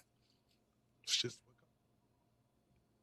Are there any other places where you could get away with saying a whole continent of people are this thing? Like, that's the part that jumped out to me. He's like, them Europeans, they dirty. And I assume that Draymond saying no one considers him dirty. Is he talking about actual dirt? Like maybe he cleans his legs in the shower. He's not lazy. He does a good scrubbing because I think most people would say on the list of players that are famous and successful, I think you ask the average basketball fan to like name a dirty NBA player, I think Draymond's name might come up, which to be fair, what are you calling dirty? So like, I think his point is like, he's like energetic and intense type of guy. He never does any cheap shots. He would argue that all his nut punches were incidental, right? Those are mistakes. Yeah. Yeah, I think those are dirty. So it's possible that he just means like he showers twice a day. Put it on the poll, please. Them Europeans, they dirty at Le Batard Show. Like sub in any other insulting word in any other region. And then like it just doesn't, it's for some reason when I hear him saying them Europeans dirty, I'm not offended. But I know that you could change it for just about anything else. And I'd be like, how dare you? I would call the police. Maybe not the police. Also, put it on the poll at Le Batard Show. Have you ever gotten through the Cheesecake Factory menu? Because I think Chris Cody is right when he says at some point you just got to stop reading. You can't go through the whole thing. No, it's tough. That's why you have to outsource it. They must have great chefs there. Dude, do you know about that French dip cheeseburger? Yeah, I know. You knew? Roy pulled it up. It looks You've good. had it? I know about it. I've had the mac and cheeseburger. It sounds like we got a Chris Cody social media like series. You got to try everything on the Cheesecake Factory menu. Like every day, you got to go get something new on the Cheesecake Factory menu and keep us going on He'll a be daily. He'll Put it on the grid. He'll be dead. He'll be dead before he finishes the menu. Like he will just die before you're finished with that. It's too much. You just got to grade them all. Like 1 to 10, every item on the Cheesecake Factory menu, including each cheesecake. And you could do multiple in a day. How many? What do you think? It's 100 things in that booklet. More than that, 200. The next live stream, this will be a running thread. We will order everything You on the can't. Cheesecake Factory You menu. can't. He can No. have a bite of or two of No. everything. That's a he can do workplace violation. He'll be Morgan Spurlock. It'll eventually kill him. But it's just one bite. I'm seeing here, AI is telling me that there are over 250 items on the Cheesecake Ooh, Factory. and you got to menu. rank them. I like it. So we'll get all the items, and then we'll make little placards for each of them, and you can change the ranking through the course of the show as you taste each item. No, I think you got to do like blind rankings. You know, you try something and then you put it on the ranking. No. He doesn't know what he's He's never done this before. I wouldn't mind a Cheesecake Factory draft, though. Who's your number one overall pick? Because you're now saying you're going with the French dip hamburger because AI told you to? I'm saying that's a hidden gem. Chicken Madeira, if we're talking entrees, my gold medal stand right now is Chicken Madeira gold, the chicken marsala silver, French dip cheeseburger, a shocking bronze medal. I think this might be a two Americas, but a sneaky move there. Strawberry lemonade.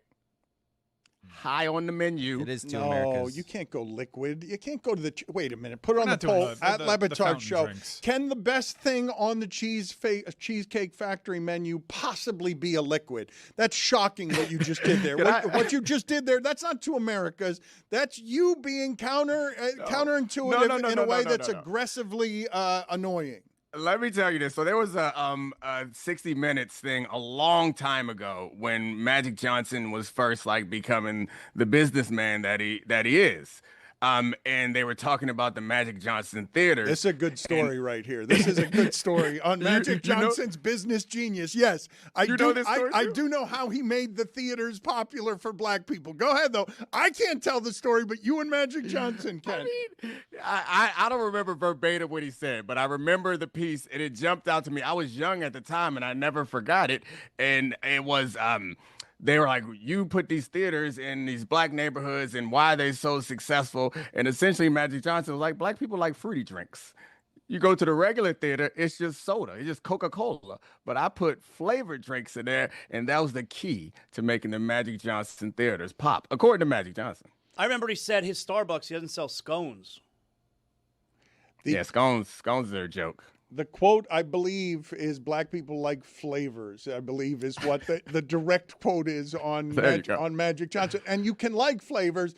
It's still offensive to me that I just gave you the entirety of the Cheesecake Factory menu and you chose strawberry lemonade. Like, that's just not... It's got to come up. No, you're probably right. It's not number one, but it's got to come up. You can't talk about the Cheesecake Factory without, at least mentioning the strawberry lemonade. It's so sweet. It's a little too sweet for me now at this age. But in my 20s, first thing when I sit down, before I sit down, I'm telling the hostess, get me my strawberry out here ASAP. I don't know if you heard the show earlier this week, but the most raging argument of the week that broke out was Cody, Jeremy, and others making the arguments on behalf of sugar-free drinks being either as tasty or close to as tasty as drinks with sugar. And I just had never heard it said anywhere else. I thought we all understood that the sacrifice for better health on sugar-free stuff is that it was going to taste less good. You're saying college basketball is better than the NBA. It's just nonsense. No, that's not what's happening here. It's not. Exactly what's happening. It's the whole point. I heard the argument. It's a different flavor, blah, blah, blah. It's a substitute. It's meant to imitate. It's a wannabe. I can't imagine anybody thinking that the Backstreet Boys are better than New Edition. They are all just replacement, wannabe, watered-down versions of the original, which probably, to be fair, is the Jackson 5. You out here talking about One Direction as it compares to the Jackson 5, and you think we supposed to accept it. Now that's two Americas. A new Harry Styles out today, guys. You hear it? You hear it yet? You a Timberlake guy too, huh? You like, yeah. Obviously, dude. Justin Timberlake versus Prince. I'll take Justin Timberlake. That's you. Duh. Okay. In the food category, since we're at it, let's show 94-year-old William Shatner eating cereal in the car and get Dominique Foxworth's thoughts on the weirdest thing that he has ever eaten in a car. I shamefully admitted to chicken wings. That is not something that I should have been eating in the car. I couldn't wait till I got home. I just opened it up and started eating chicken wings in the car. Do you have a shameful admission on this front, Dominique? Yeah, but I can't share it. But the idea, I've never been so hungry or in so much of a rush that I had to eat while I was driving. I've like your breakfast. So that's the thing, is like he was so hungry and time was of such an essence for a 94-year-old man, wherever he had to be, was so important that he couldn't finish his cereal. And he was so hungry that he couldn't make it to whatever meeting or thing he was going to. That's the thing that blows my mind. So, like, I'll buy food and eat, like, on the way home, but not cereal. Like, that to me, I would either, if I woke up late and I can't have my cereal, then I wait till lunch or wait till after my meeting. Or I stay home and finish my cereal and I get late. I have never known you to not answer a question. How shameful must it be, the food, that you won't answer the question? Oh, it wasn't food. It was a joke for people who were paying close attention. We don't have to dig too deep. Dan, I did there. Yeah. Now you ruined it. Now it's awkward for all of us. No, I'm saying though, he's eating cereal with milk in the car. Just eat it raw. You don't have to have milk while driving. Raw dog your cereal? Yes. You know, most of the food at the Cheesecake Factory is pre-assembled. That's not what their website's like. They're usually just warming stuff up. So there aren't like good chefs back there? Like very few of the food items on that menu are made on the line. Why do you need artificial intelligence's help here on the ordering of? You just want, because that menu is so expansive that I have like 8 things that I go to. You're gonna overlook stuff. And you overlook stuff. I'm like, all right, I was in an adventurous mood. I'm like, tell me something that I'm missing out on, something that I'm always like, that can't be good here. Help me out. And by consensus, the French dip cheeseburger was like really good. And I can tell you, thank you, ChatGPT, because you came through for me. But couldn't you just Google that? Like what? And what is the distinction you're making between artificial intelligence, ChatGPT, and Google? I use it like a search engine. Because what it does is it compiles all those things that you find on a Google, and it gives me the Glengarry leads. Before we get you out of here, Dominique, can you give me your thoughts on Mike McDaniel evidently having the Chargers job and also having so many options that he continues to take interviews in the event that Baltimore, the Raiders, or the Bills want to hire him as their head coach? Yeah, I mean, well, Baltimore's too late now. They picked up Jesse Minter, but I mean, I think that's what happens when you are like the hottest guy at the party, which is how he feels right now. Offense is always going to be appreciated. I think it's probably wrong. The intelligence of offensive coordinators is overvalued, and what he was able to do while he wasn't successful in Miami, what he was able to do with the offense, I think was pretty impressive, especially being able to manufacture a running game without like a dominant offensive line is something that's hugely valuable. So every team would assume that if you had him just focusing on your offense, you'd be much better off. So I'm not surprised by it. I guess when you look at the big picture of like how he was a failed head coach, it's weird that some people might be considering him as a head coach, but the value that he brings, and presumably he's a smart guy that he's gotten much better. I think he's one of the more attractive candidates out there, unless you want to start with someone who doesn't have as much experience. And also, Roy, you got to really trust your cereal if you eat it raw, man. Yeah, I mean, Frosted Flakes. Let's go. Trust them. Trusted Frosted Flakes. You mentioned the overvalue of offense. I mentioned this stat yesterday. In the last 55 years of football, this Rams-Seahawks game is number 1 scoring offense versus number 1 scoring defense. That's happened 8 times, and the top defense has won 7 of those games. Defense always wins those. Yeah, and then they changed the rules afterwards to make it harder. It takes us a few more years to catch up, and then they changed the rules again. Get ready, watch the competition committee this and next offseason because these defenses are getting a little too good. I think defense, like honestly, football, as much as we like to talk about all the scheme stuff and intelligence and play design and all that, there's one thing that kind of trumps everything, and we talked about it at a national championship game. It's physicality, and if you can be physical, which defense is more focused around physicality, if you can be more physical, I think that helps, and it makes all your other schemes a lot easier and more effective. Dominique, nice seeing you, as it always is. I will remind the people again, proceeds for the live show that he'll be doing February 5th from the Super Bowl in San Francisco go to the Special Olympics, and it is FoxworthPodLive.com. FoxworthPodLive.com if you want to see him look good in person, if you want to sniff his general arrogance. Foxworth Live. General, you had me nervous right there. Sniff the general. That's it got me a little concerned. Oh boy.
We are joined by a very famous persona from America, and also Stevo, because Wendy from Peru is an internet sensation. Go ahead and tell the story, Stevo, before we get in here. And always thank you for making time for us. But tell us why it is that your dog is more famous than you are, because I didn't think it was allowed that you can just find a dog on the streets of Peru, fall in love with it, and then just bring it over to America. I thought, didn't Johnny Depp or somebody get in trouble for trying to bring an animal into the country without the proper permission? Like, well, that was the other way around. He already had the dog and was trying to smuggle it into Australia. I was in Peru for a mountain climbing expedition, and I found Wendy here on the streets. And fortunately, the mountain climbing expedition was a TV show, and the production jumped through all the hoops for me. So I really didn't have to do anything. And I was able to bring Wendy home. And the video I made about finding her, it garnered over 100 million views on Facebook, making it the most viewed video I've ever put on the internet. And it's kind of devastating for an attention whore like me. You know, with the lengths that I've gone to, you know. But there it is, man. So Wendy and I, we are on a rock tour as we speak, barreling towards Syracuse for a show tonight, and we've got shows every single night in the Northeast U.S. For the next 12 days. Albany tomorrow night. This video is adorable. Is Wendy's a service animal? She is. You bet she is. Yeah, because I have terrible issues. You should take more dogs, though. I mean, it seems to be working for you. I have terrible issues is a great sentence that would explain the last 25 years of your life. You've done great sort of capitalizing on, let me take a tour bus through my terrible issues. Right. That's about right, man. I have terrible issues. and she brings you genuine comfort she's not a professional service dog license, and you've got the proper paperwork. Stevo is now a paperwork man with a legitimate service dog that he needs for comfort. You know what? I'm going to break your guys' heart right here. There's no such thing as official certification for a service animal. And because and I did the deepest dive, man. I found the best dog trainer on the planet, and they were the ones who told me, yeah, there's no such thing as official certification. We can sure train her, but that's never. I got a note from my doctor. I got some weird thing online that means nothing, which says certified service animal, but yeah, there's no such thing. You can ask a blind person with a seeing eye dog, and they'll tell you that there's no such thing. More to the point. So we make fun of. Yeah, we travel around and we make fun of service dog vests. I just figure that you find genuine comfort here, and people might be surprised to learn that one of a man who has been so fearless in his life would admit to needing the love of a dog to temper his issues. That's real adult, grown-up introspection one of the jackass guys is doing. All right. I mean, hey, I'm happy to admit that for sure. And the federal law requires that a service animal be trained to assist somebody with a disability. Although the law does not require the person to explain what the disability is. Now, when you ask me what Wendy's trained to do, she is a mobility assist dog. And what that means is she gets me where I'm going, because I'm not going anywhere without her. Nice. That is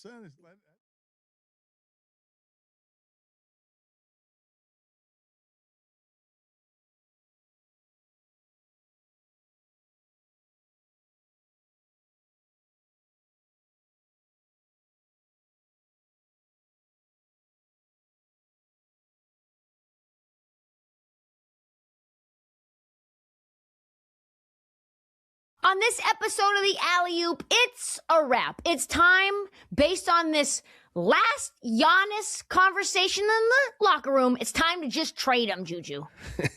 Yes, and the WNBA has released their schedule. What? In the middle of CBA negotiations. Goofball of the day alert. Lock in.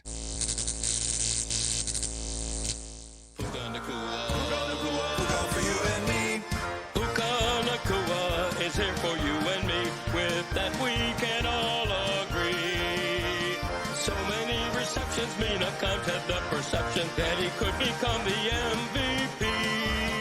We should all anticipate this, cause he's got precision, greatness echoing throughout eternity. Stafford throws a frozen rope in, and if Puka's hands are open, it's a touchdown for you and me. Everybody do the Puka polka. His quarterback is not named Tagovailoa. So come along now, rise and shout to the whole world about Nakua for you and me. That is the Puka Polka. I would like to never hear it again.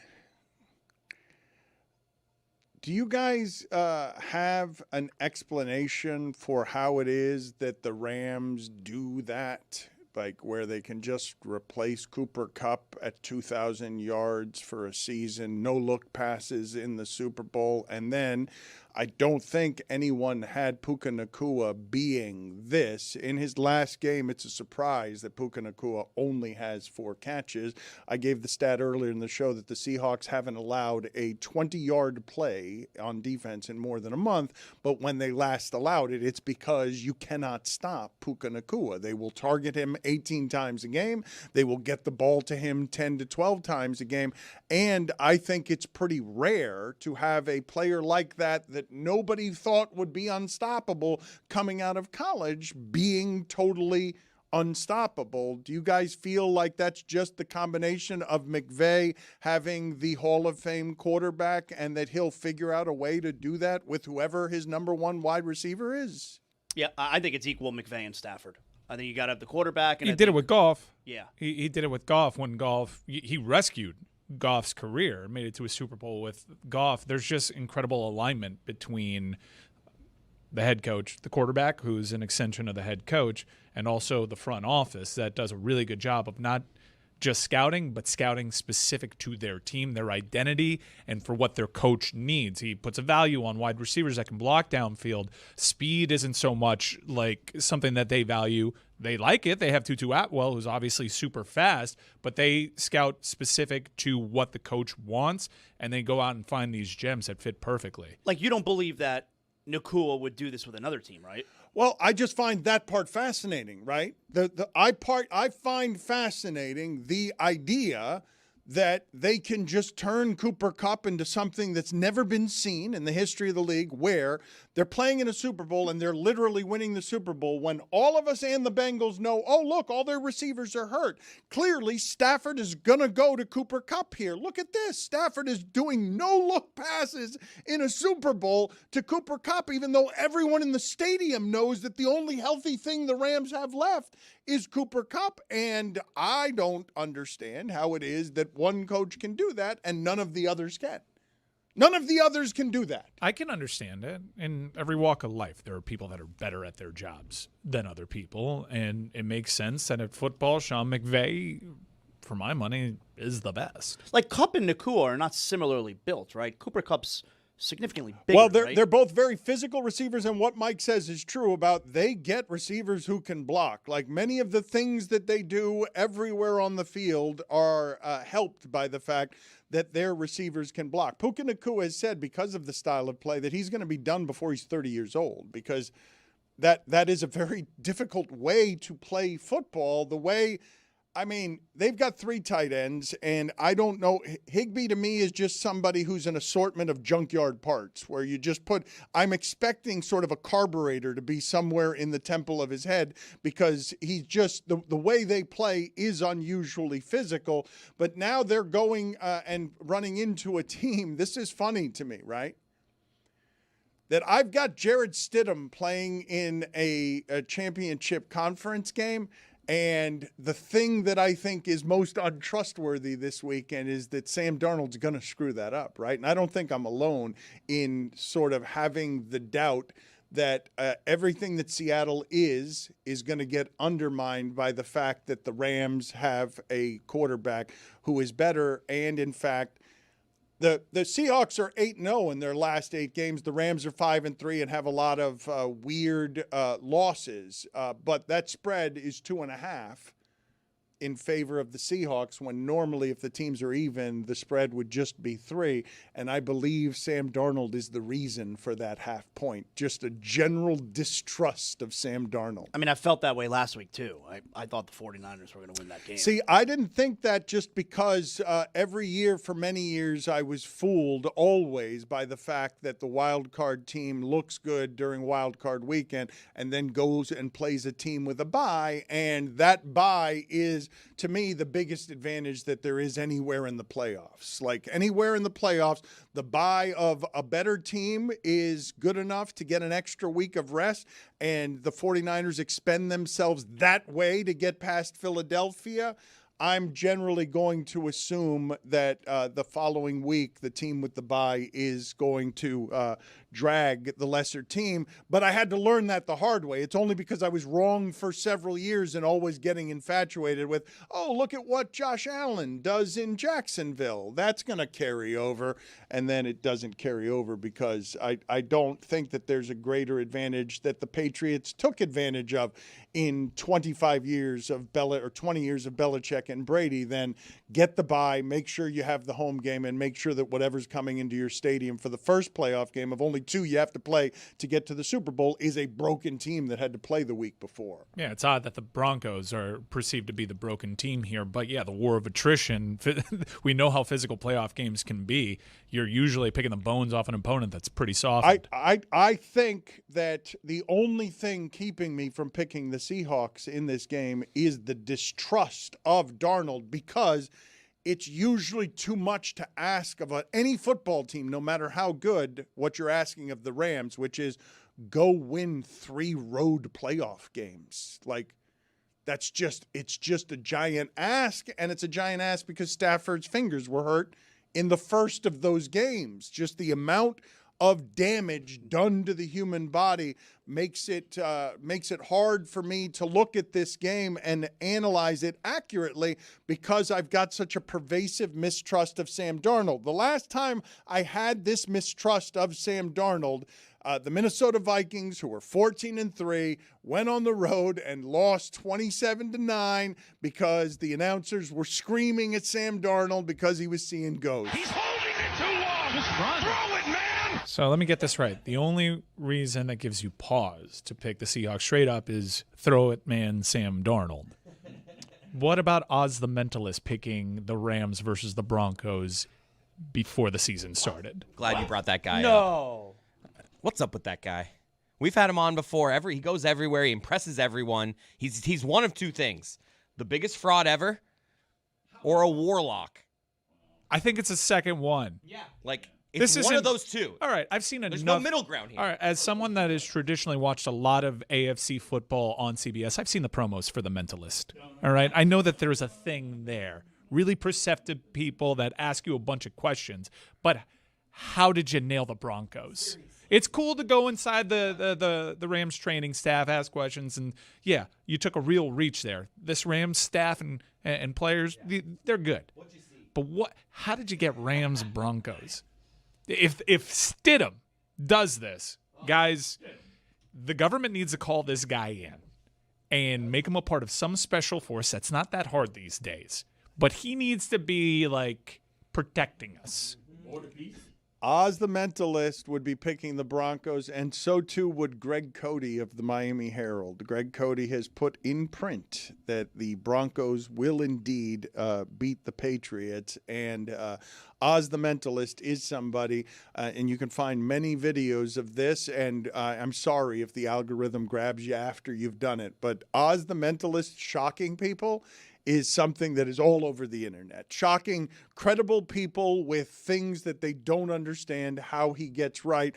And I believe most people would point to Warlock before they pointed to fraud, because there's so much evidence, quote unquote, evidence on the internet of credible people being stunned by what Oz the Mentalist is doing. You would think somebody eventually would come out and be like, all right, before he did ask me. You know, nobody has, like, afterwards been like, oh, he asked me this, though, and that's how he knew. Like, there's none of that. He's being too nice, which actually leads me to believe that he might be a warlock of some sort, because if you're a warlock, you don't want people to know that you're a warlock. He's costing himself a lot of money by downplaying how powerful he actually is. Publicly, he's very humble. He's like, no, I just pay attention. If you actually lean hard into warlock, you actually might become a cult leader. There is no end to the power you could accrue. I can see that. I'm saying global domination. We've already ushered in a new world order. Oz, you could be an evil leader if you choose to. Could run the Colts. Let's advertise. It's a cult leader. The Colts or the Colts? The Wizard of Oz. Let's tell. All very worthy interruptions. Let's tell people about what it is that Tony is doing this weekend with the MMA Hangout. He is hustling at all times. And I don't know if you guys have noticed, there are a whole lot of people who care about MMA who are complaining vigorously about how Dana White has checked out, that his indifference about going to press conference and selling things is obvious to everyone.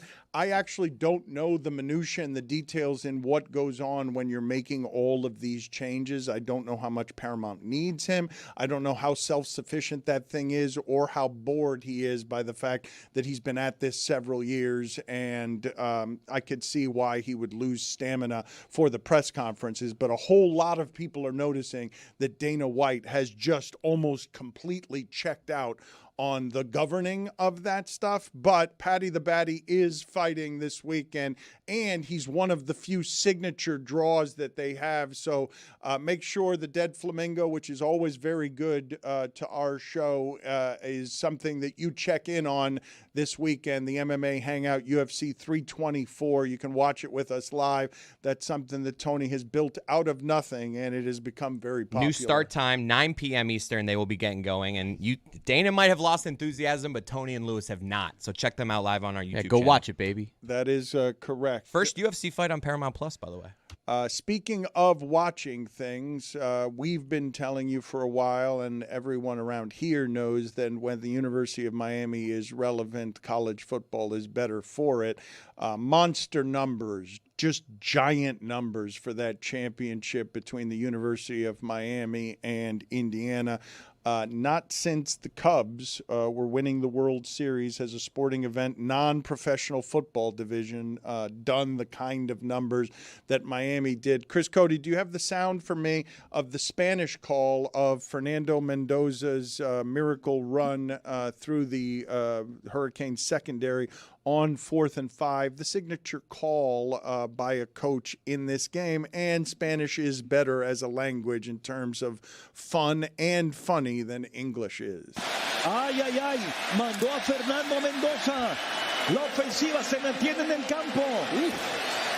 Es Caleb Black el corredor. Este es Arrad el que estaba en el círculo y Mendoza.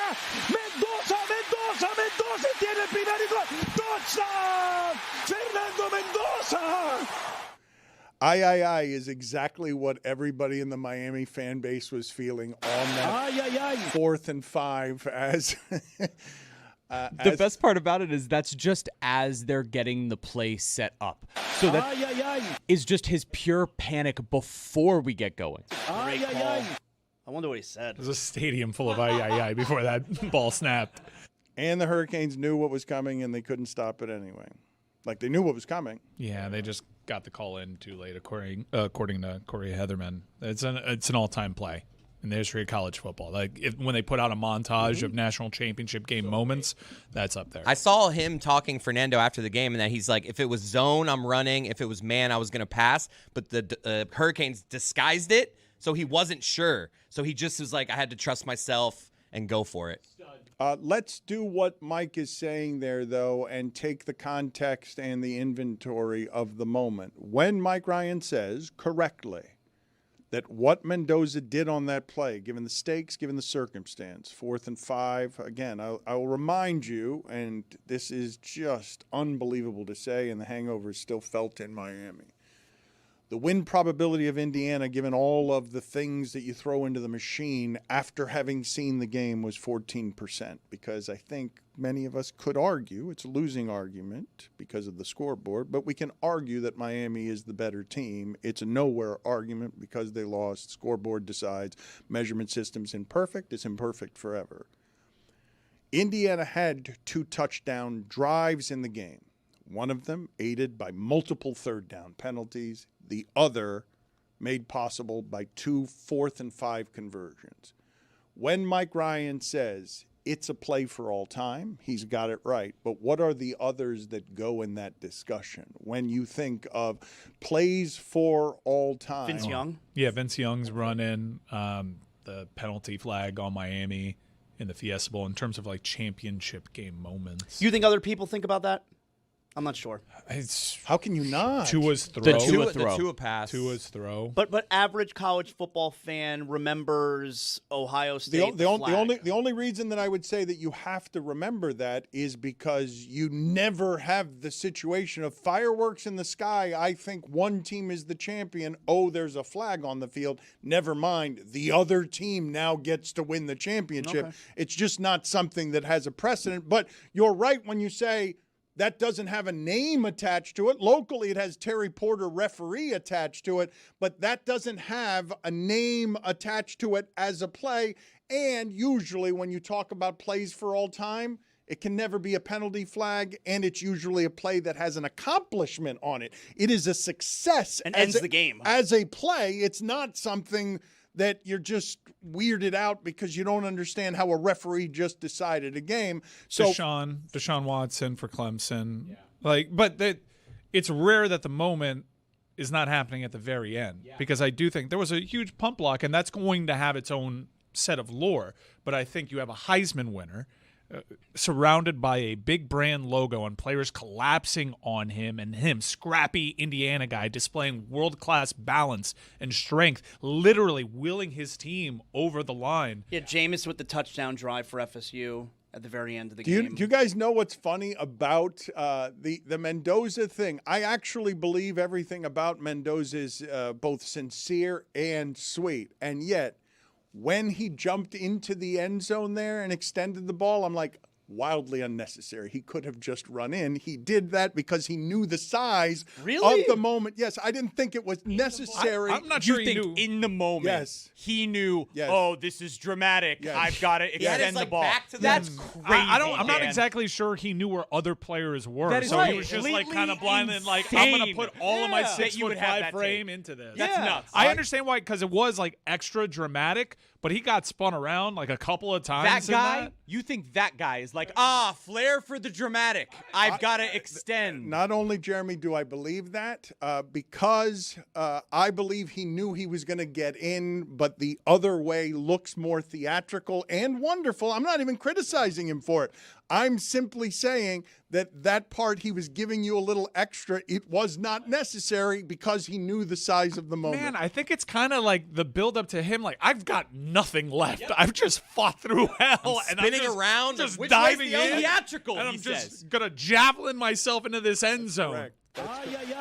I am telling you that I believe, look, he got it by more than the length of his body. He didn't need to do that with the football. That's going to be the statue. Correct. And he put his body in the Correct. perfect place for the statue. I'm not criticizing. I'm really not criticizing It's it. just very critical. How is it critical? What's critical about it? It's not critical. It's just insane. This is the diary of an insane person. No, I don't believe it's the diary of an insane person. it's a little bit of both. I'm going to watch this play again because I think you're way off. I think it's a little bit of both. Crazy. I can understand why Dan it was like he put a little flair on that, but I also think it's just like exhaustion and like I did it. He knew he was going to get in either way, so he did it that way. And it's the better way to do it.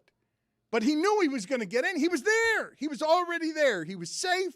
And he was You're fine. making it seem like he's breaking down the sideline and had it the whole way. No, and what like, I'm saying to you Can you is get the telestrator he's got out? like 6 guys around This him. is nuts. Can we get that play on the telestrator? I don't believe I don't we're think we allowed. can, I believe Just we a can still? we can do the still. Maybe Dan will recreate it back there. We can do the still if you guys want, but I believe he put a little extra mustard on it. What's wrong with that? A little extra sauce on it, a little extra theater on it. You guys are all disagreeing with me on this. Everyone, I am alone in this opinion of thinking that Mendoza put an extra little spice on it because he could, because it's wonderful to be him.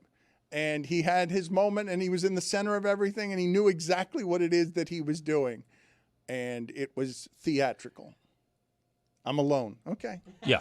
Just because you're associating him with me doesn't mean he's doing something theatrical. I'm not associating him with you, although your narcissism is amazing in thinking anytime I'm thinking of the theater, I'm thinking of you. Yeah. Well, Like, every time the theater comes up, you That's do call true. me a theater kid. That's Every true. single time. Which, by the way, the New York Times says is a derogatory insult, theater kid. A new political insult. The numbers on these ratings. You delivered that theatrically. Nothing on I that, know I man? did. I put a little mustard on it. The numbers on these ratings to have this be the biggest sporting event, non-football division. I know this is kind of cheating, right? Because every year, the top 100 things watched in America, 94 of them are football related, professional football related, and then the other 6 is like some royal family interview or something that Oprah did. But to have this game produce, this still doesn't help me because Dan. no, It doesn't help you because you're looking for something that doesn't exist. Throw up the still image that Dan is looking at, please. The still image. He didn't need doesn't a help me dive. here. Look at that. like full extension. Yes, the still. Moten has a clubbed hand looking to. Moten has a machete He's looking in to his punch hand. him. It looks like if he didn't jump, he'd be dead. That's what it looks like in the still. The still does not help me. I will concede that the still buries me, but in real time, walk into the end zone as Dan described. I did not. You said he had it. He did have it. He clearly had it, and he did it for the flair of the dramatic, for a theatrical decision. They probably lose the game if he doesn't do that. You're an insane person. You've lost your mind. He did not. This does not help is me. looking to destroy him. I will grant you that this one does not favor me. This, in terms of circumstantial evidence, this particular photo does not help me. But still not helping. He's getting hit from the side. He could have just run right in. Could have run right in between all of them. Could have made it standing. Your conviction is dwindling. So you think this is like the guy who like dives into first base for the flair of the dramatic rather than running through the bag? That's what you have this as. He knew he was going to get there, and he was going to get there, whether he dived or not. The numbers, though, on the game. Why do you think that is? Because this number is insane. Miami has a brand that we've been told for 20 years is nationally relevant. I guess the Miami U helmet does mean something. A lot of people have suggested the Indiana story has gone there. I think it's a combination of everything. These were two great stories, and obviously the most important component is the game was good. I think you're discounting the bump that it got from Dominion. The second half was good. The first half was a little bit hard to watch. The second half, anytime you have drama of that kind, close game, Miami ends up scoring 3 touchdowns in the second half, and it's not enough. The second half of that game was wonderful. I also think that Miami in particular played like 4 really interesting games in this college football playoff. Yeah. So even people who are like passive sports fans or casual observers, yeah, my dad got into it because of the Cuban thing, but the games that Miami were in were edge-of-your-seat type of games, so people were more familiar with this story. The balance of the entire postseason as a whole set the table so brilliantly for a final that really captured a nation. It looks like we got some breaking news as far as the college football playoff goes next year. They are not expanding. It's going to remain at 12. The top 4, the 4 Power 4 conference champions are guaranteed a spot in the top 12. Duke, of course, was not guaranteed a spot this year. They're going to be guaranteed a spot this year. The group of 6 champions guaranteed a spot, and, of course, Notre Dame with the bullshit if they're top 12. They should keep it at 12 because there were 6 teams that were worthy of winning a championship among the 12, and we allowed 12 in. But there weren't 12 teams playing extra games at the end of this season that could have won the championship. There were a bunch of teams in there, half the teams, that couldn't win the championship. Yeah. Alabama, Oklahoma among them, by the way. Yeah. I'm not just doing this with James Madison and Tulane. I think hopefully the lasting legacy from this, outside of what it's done to the sport, because the sport has insane juice right now, is it did, I think, firmly chip away at this SEC narrative so that the next time, you could certainly argue Notre Dame deserved to be in over Oklahoma and Alabama. I mean, the next time this happens, people are going to remember that. I do think this is like really crazy though, as a backlash, right? That Duke should have been in a team that lost 5 games, and not James Madison, who scored 34 points against Oregon, more than most of the teams that they played. Okay, but still more than most of the teams that they played. And by the way, Indiana is basically James Madison. All of their difference makers, all of their coaches came from James Madison 2 years earlier. And yet, we're just going to say, oh, no, because we don't like the uniform. Those are the teams that shouldn't be in. It's garbage. All of you are calling me crazy. Look at this still now. If you're going to use biased stills that favor or support arguments only, you tell me this is where Mendoza, and I saw it. This is what I saw. Look, he's looking at the end zone out of the corner of his eye, and he's like, how do I do this? Do I run in or do I just dive? Let me get my Heisman moment here. His legs, his hips are turned the other way. Yes, but look at where his head is. Look at where his head is. This doesn't, no. No, I'm sorry to exclude the audio audience this way, but look at his head. He sees it, and he's like, right there, he's doing the calculation. I could go in normally, or I can do this dive He's that being makes tripped up. That makes everyone remember me for all time. Look. I love how Dan has him like he could just like Look at him. Look at him. He's looking out of the corner of his eye. as if he could just like His show feet us- are he tangled, he and the could- only way he could get in is by jumping. As if He could do-si-do if he wanted Greg to. Cody his Oh, not legs. do-si-do. He could do-si-do. He could spin around. Yes, he could I do thought I saw Dan's side. I'm off that. His body's turned the other way. I want you to look at what you're seeing as a threat at his feet is a hurricane who has been pancaked. What you are seeing at his feet as a threat is a hurricane who's on his back with no ability to make that tackle. He has hands. He could trip him up. He's Moten spinning the other way. Full head of steam. There is that. He has, and his legs are actually pointed towards the end zone where Mendoza's aren't. He could have. That is, he could have done jazz hands on the way Hello, in. my baby. Hello, my Instead, darling. he decided to dive in theatrically. Moten coming back, by the way. Good for him. Good for us. Let's play. No, I wasn't saying that Moten coming back is good for you. I was saying that Fernando Mendoza, good for him that he chose to go theatrical. Yeah, because there. that was certainly not good for me. It's a play for all time, at least in part because he chose to go theatrical. It's a less impressive play if he doesn't. If he runs in standing up, are you remembering it the same way? The answer is no to that. Yeah, he broke like 4 tackles. Yeah, but you're not remembering the play the same way if it doesn't conclude with the punctuation of a dive. It's why I think Mendoza's going to be a great pro, because Miami kind of turned him into Cal Mendoza in that game. He's not playing his best football at that time, and the pros is all about overcoming those little moments of adversity and still putting the team on your back when you don't have your best. I came away from this entire season as impressed as I could possibly be with Mendoza. And I think even though he didn't have the game that you'd expect, he still delivered for his teams in the crucial moments. I think he's going to be an awesome pro, unless the Raiders ruin him like everybody else. Let's play some sound here. I don't know how you guys feel about this. Many people have been in my circle texting me saying that Tom Brady has gotten a lot better, and I believe what's happening there, even though he probably has gotten a lot better, at least in part because he couldn't have gotten a lot worse, is that he's now being compared to Romo, who has gotten a lot worse. And here's Tony Romo talking about Josh Allen. Here he is calling a play and calling a game involving Josh Allen. Go ahead and watch Mahomes right here. He's going to go ahead and get back and look. What the hell?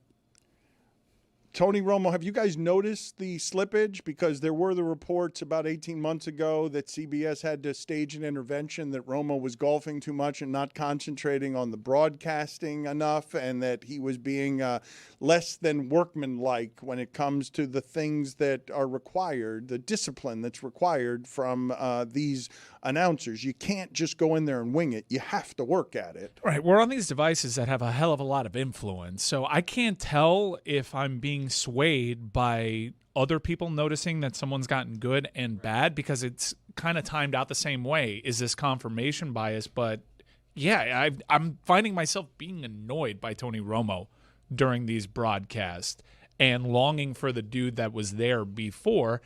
Also, while that's happening, I am noticing Tom Brady's not talking as much. And I'm liking the stories that he's given me. And I think that the perspective that he's given me in these games is starting to get better. And now I'm starting to associate his voice with bigger games, which was also kind of foreign to me. But I don't know if I'm just like reading awful announcing and being like, they're making good points. For me, it's just proving how good Buck and Aikman are. Like, they are just the best. Well, you want to talk about that. Have you seen the numbers for the Manning cast? Down. Huge. Down huge. Yeah. You could always count on 1.5 million more people watching. Now, I was watching the Manning cast even while I was on the air saying, I don't think this is as good as everybody's making it out, but everybody was heaping praise on it, in part because ESPN's Monday Night Football booth was bad. You get Aikman and Buck in there, it's 600,000 people watching the Manning cast. Like, it's cratered. I've never actually watched Manning cast. Like, I've seen clips, but I don't watch games. Like, I have to watch the actual game. I don't watch games like that. I watch the regular broadcasts. And I would also add, none of this stuff bothers me. Like, people, they don't like Romo. They don't like Brady. They complain about Collinsworth. None of this stuff ever bothers me.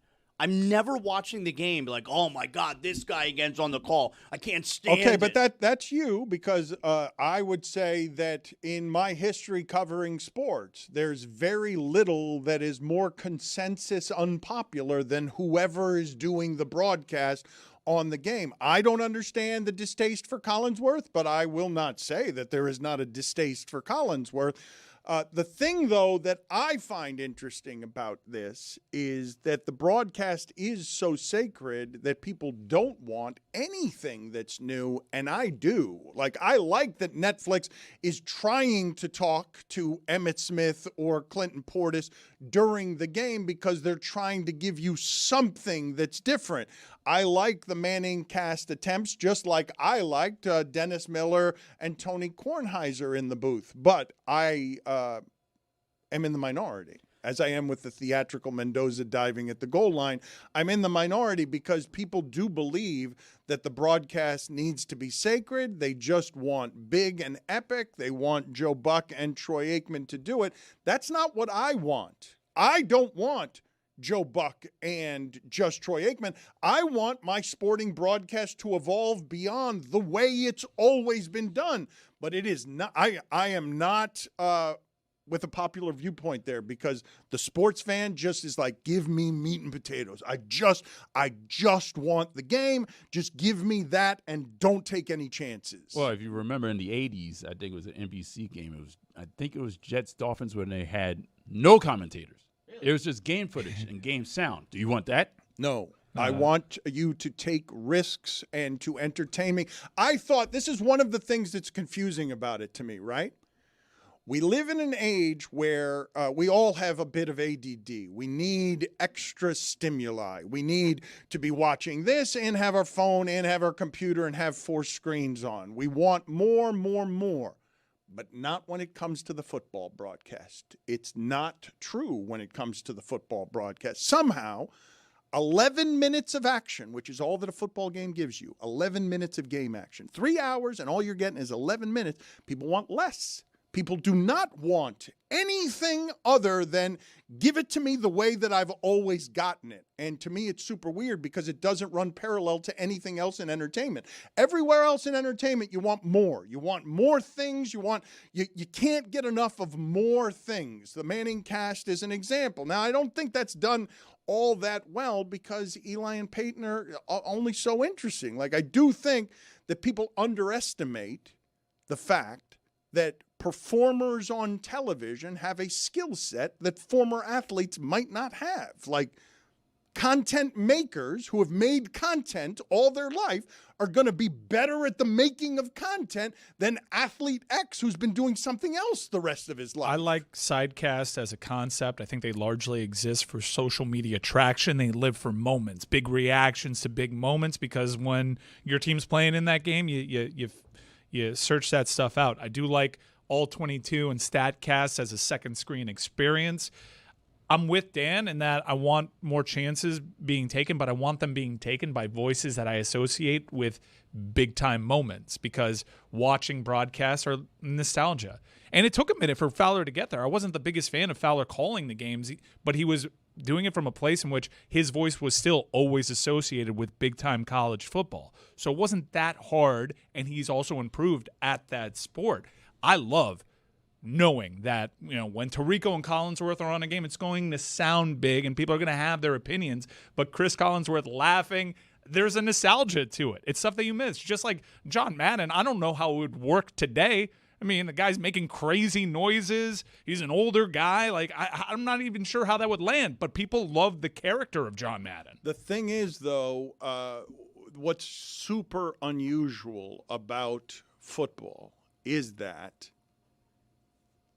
outside of what it is that you're presently saying, that people are now rejecting the Manning cast, usually football is so enough that it does not matter who is broadcasting it or what's happening around it, because Seattle Rams is something that people are going to watch, and it really doesn't matter if we do it the way Roy is saying of make the broadcast totally silent. People will complain about it, but they'll stay there, and that game will do monster numbers. I don't understand that take. I really don't. I hear you. The Manning cast is proof positive. as to why the broadcast matters. Yeah, but imagine because they had more than twice the audience for that Manning cast, Mike, and I was one of those curious people because I hated the ESPN Monday Night booth. You're missing my point, though. It's because you've got multiple options, so people will select the one they're used to. If the Manning cast is all I gave them, that would be doing the monster numbers. If the football's always enough, the football doesn't need anything else. Right, but Monday Night Football's ratings have gone up since Buck and Aikman have been there. So I do think that there is something to a certain quality, an editorial overlook on how good the game broadcasts are, whether it's perceptible. I understand we're going to be there no matter what. I'll do that weird thing where there's no sound at all. I'll be there no matter what, except for the AFC Championship game. I'm not watching that shit. ESPN's pregame and post has improved, so I feel like that it's For not sure. all Aikman. No, and Buck, no, and its games have improved. Look, this has more to do with Mike McQuaid than anybody at ESPN, because what they produced on Saturday playoff football was so much bigger than the bad Texans games that I've been watching for I don't know how many years of Saturday football, wild card football Texans. How does that franchise always do it? They always play playoff games that I don't want to see. It's crazy. This is 17 different quarterbacks. Doesn't matter. And you and I are both liars. We're going to end up having to watch Broncos Seahawks. And it's not just because we have to talk about it the next day. It's because football's king.